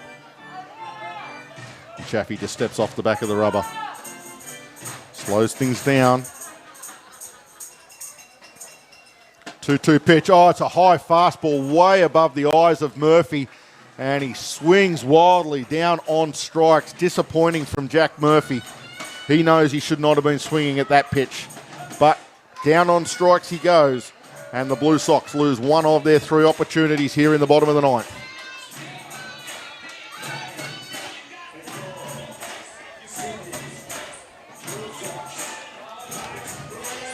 Max Brennan to the plate now for the Blue Sox. 4 all in Melbourne. The Tuatara can't take a trick down there, can they? They really should have won at least 1 or 2 of the games down there this weekend. They'll be disappointed. Bottom of the ninth. Bring on that dreaded international tiebreaker rule. So Max Brennan in front 1-0. Again, Chafee steps off the back. Has a look at Alex Howe. Don't think you want to kill any base runners trying to steal here. Brennan lines this one into left. The Blue Sox will have runners at first and second with 1 away. Trent D'Antonio due to the plate. So the tying run for the Blue Sox heads to the plate in the form of Trent D'Antonio. And I was going to say if anybody was due, it was Trent, but he did get a couple of hits early in the game. He had an unusually slow start for him, only batting an average of 115 through the opening series and 3 games here. And that will be it for Ryan Chafee.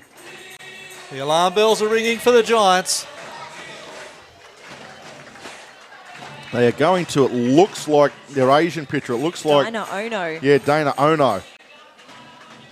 Yes, One of it is. the Honda pitchers that was sent down here. The other one being Daigo Nushijima, who we saw last night.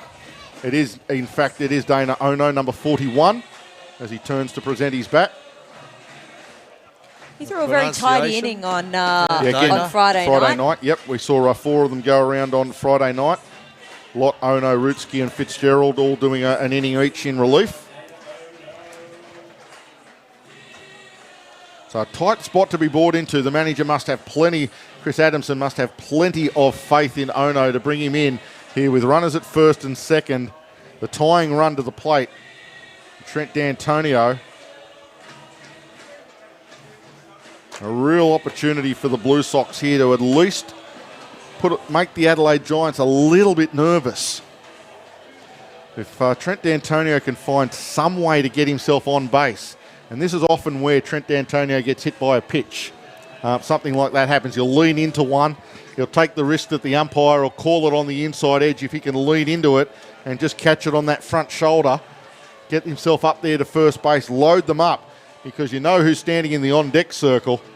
The man with the most power in this Blue Sox lineup, Andy Burns, is in the on-deck circle. So he will still have a shot, even if D'Antonio can't make anything happen. So the Adelaide Giants need to be careful. They want to leave Sydney with something. With one out, Adelaide will be looking to turn a double play off a ground ball from Ono. Remains to be seen if they can actually achieve that.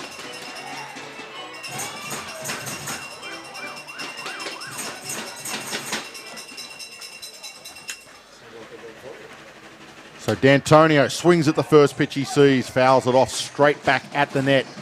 Not mucking around. He was expecting Ono to start with a strike, so he thought I may as well take a hack at it. Ono is the type of pitcher to throw lots of strikes and just make a batter feel uncomfortable. So I think that was a good move by D'Antonio to try and get ahead early. Next pitch is wide from Ono.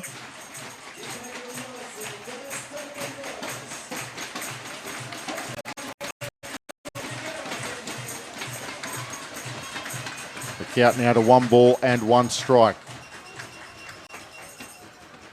1-1 pitches in the dirt. 2 balls and 1 strike. Now you've got an interesting decision to make as a pitcher. The 2-1 count, do you come back at D'Antonio, or do you keep nibbling around the edges and try and get him to maybe ground that double play ball up the middle and get out of this game? Look, he definitely can't afford to throw it too much over the plate with such a quality hitter in the box. That misses low as well. 3-1. You cannot put D'Antonio on with Andy Burns in the on-deck circle, so you have to challenge him, and D'Antonio will know that.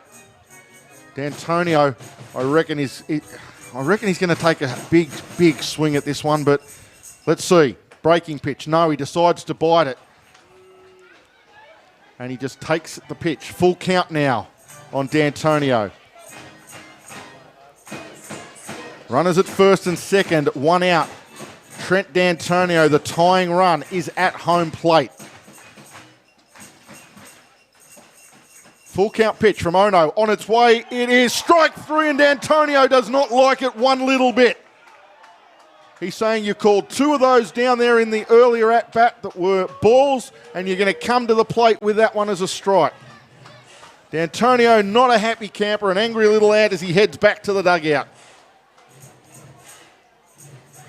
Shane Barclay out there to argue the balls and strikes with home plate umpire Connor Casey. That will give the Adelaide Giants a massive second out here in the bottom of the 9th inning. You can make your own mind up about it.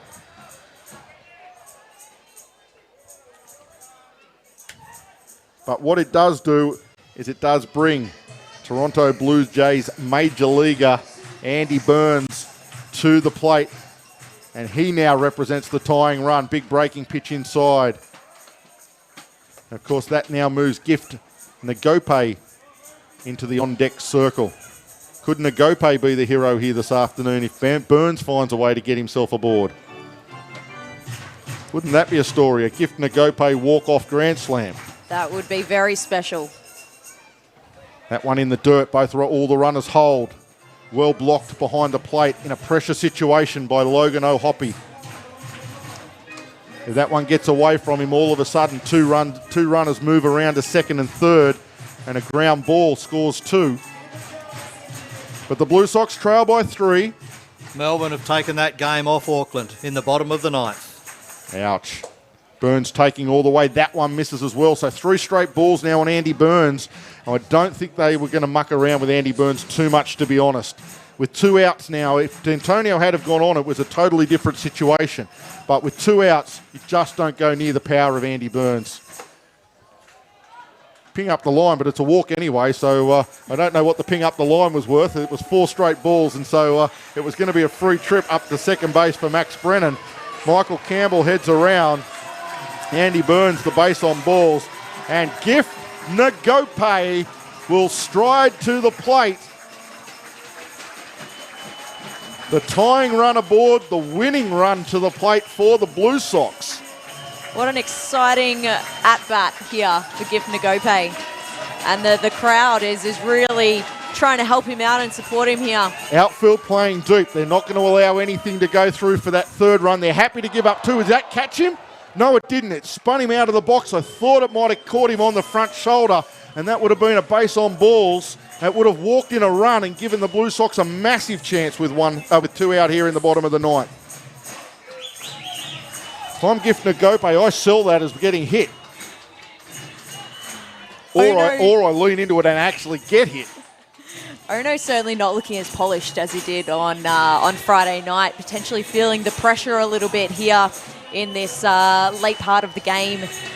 There is some real pressure, and as we say that, Gift Nagope at the plate, you look at the power that is in the Blue Sox lineup. It's Bossmo and Aroa that steps up onto the on-deck circle, so it's not going to get any easier for the Giants. They need to get Nagope here and get out of this game before it gets any worse for them. They hold a 3-run lead with 2 out, but the bases are loaded. The 0-1 pitch, Nagope just holds off it. It's a breaking pitch in for a strike. 1 ball and 1 strike.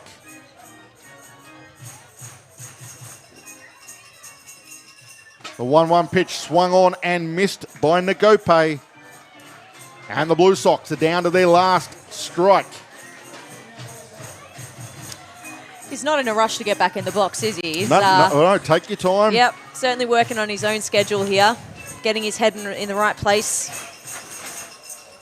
1 ball, 2 strikes, 2 out, the bases loaded, pitch is on its way, he blows it past Nagope, and the Adelaide Giants will win this one. They will get something out of their weekend in Sydney as they take this game 7-4 over the Sydney Blue Sox. The Blue Sox with a massive opportunity there in the bottom of the 9th, but could not capitalise as they will leave them loaded, and the Adelaide Giants get out of jail with a win here, 7-4 over the Blue Sox in Game 4 of the series. The Blue Sox will win the series 3-1 over the Giants, but the Giants will head home to Adelaide with a little bit of something to take with them here from Sydney. That's right, Cam, but Blue Sox do get the series. That is the consolation prize, if you like. They had the opportunities, but the Giants did fight back. They did get themselves on the board, albeit in Game 4 with that big win. But Blue Sox take the series 3-1. And in Brisbane, between Brisbane and Geelong, Korea, it is the Bandits taking a sweep there. 4-0. Brisbane Bandits over Geelong. 4-0 Brisbane sweep, which is the reverse of their last weekend's result in Adelaide. And Melbourne Aces have just taken Game 4 in the bottom of the 9th innings by 5-4 over the Auckland Tuatara. So Melbourne sweep Auckland as well by 4-0. And of course Perth Heat and Canberra Cavalry doing battle in Game 4 this afternoon. At this point in time, Perth will at least get the series win. They lead 3-0. Canberra have to fight back to prevent that sweep over there in the west of Australia as well. So there we go. It's been a big, big weekend in Series 2 of the ABL. And it's going to make next week's series here at Blue Sox Stadium an absolute corker, because the Brisbane Bandits and the Sydney Blue Sox both now sit at 4 wins and 4 losses apiece, 1 and 2 in the Northeast Division. So it is really going to perhaps shape up that Northeast Division a little bit, dependent on what happens, of course, here next weekend. Well, Harrow, what a game to finish with. We knew we were going to get one of those games here this weekend. It was just always threatening to be one of those games. We knew the Adelaide Giants had to come good, and come good they did here in Game 4 of the series. They hung in, and they did the job at the end of the day. Led, of course, by Aaron Whitefield, who just had another cracking game for the Giants. Is one of the best players in this country at the moment, Aaron Whitefield. There is no question about that. 3 hits, one of which turned into an inside the park home run after some errors an error from Michael Krause. And then the all-important 2-run bomb in the top of the ninth by Curtis Mead. Wow, didn't that take some momentum away at 5-4? If you'd have had 5-4 with Trent D'Antonio coming up, 1 out, runners at first and second in that ninth, just about anything could have happened with that 1-run lead. As it was, that Curtis Mead bomb gave the Adelaide Giants all the insurance they needed to go on and get away with this one. Not only that, but Whitefield's work in the field over the weekend. Oh, it just covers metres on metres, doesn't he? Kilometres left and right in centre field. Patrolling centre field like, I guess, a sheepdog. He was everywhere, and he could stride into all of that. You know, as Amy highlighted as well, he made all those catches without extra effort, if you like. He was striding. It was full stride length, and he tracked the ball off the bat every time. He never missed a beat in all 4 games in centre field. He went left to right everywhere. He was there, and he reads a ball very, very well at his speed. In the outfield, he just rounds everything up. So that's a highlight for the Adelaide Giants, I think, was Aaron Whitefield. You picked it. And their pitching staff, well, they rotated them through, and they did a good job here this afternoon, keeping the bats quiet when it was very, very important. Just checking on our research department, who is on his way up the stairs, so that is a good sign. Harrow, not much more for us to add other than it's been a fantastic series. Amy, hope you've had some fun here in the box in your first series here with the Blue Sox crew. Yes, I definitely have. It's a very different place to sit and watch a baseball game, and it's been a whole lot of fun to share my thoughts and share what I can see from this great position up here with all the people listening and watching at home. A very welcome addition to the Blue Crew. Welcome aboard. You've had your christening now. By next weekend, you're fully there. So I passed the test. I passed the test this weekend. Oh, phew, I was a bit worried. I didn't think there was much of a test there for you at all. There was an audition. We didn't realise there was an audition. Yeah, Harrow, get yourself in. We've got we've got our research department wanting to take a shot of the commentary Absolutely. box. That's the Blue Crew. 3, 2, 1. And another one. Yeah, we've got some photos going on, some fans. 3, 2, 1. There we go. Beautiful. So basically that leaves us now. Just to wrap things up, we thank you so much for being with us over this 4-game series, Harrow. Get us out of here, and we're back again. Don't forget, Friday night, 7:30 is the first pitch. Hopefully, again, we'll be on air about 15 minutes beforehand. Bandits, Blue Sox in Sydney. And a massive big thanks to David and Vera Bonham, especially feeding us all the information technical that we need. And in the background there with our video, audio, our support crew that we could not do without. Another new addition to our Blue Crew, Owen and Oscar. Fantastic work, guys. And the improvements and the changes made over the weekend. You guys are on song, let me tell you. Another welcome addition to Sports Broadcasting Australia's Blue Crew for the Sydney Blue Sox broadcasting over this weekend. Our first homestand of 2019-20, and we'll be here for every game. That's every Blue Sox homestand. We'll be here in support of those Blue Sox. So thanks everybody for your efforts. Thanks all the viewers out there and all the feedback you gave us on Twitter and on the SMS service as well. Fantastic. We've enjoyed you viewing us. We've enjoyed bringing you the live games here in the play-by-play action from Blue Sox Stadium. On behalf of the Blue Crew, Amy Collins, Cameron Hickson, Paul Harradine, Thank you very much. Hopefully you tune in next Friday if you can't be here live at the game. Bye for now. See you next week. Bye.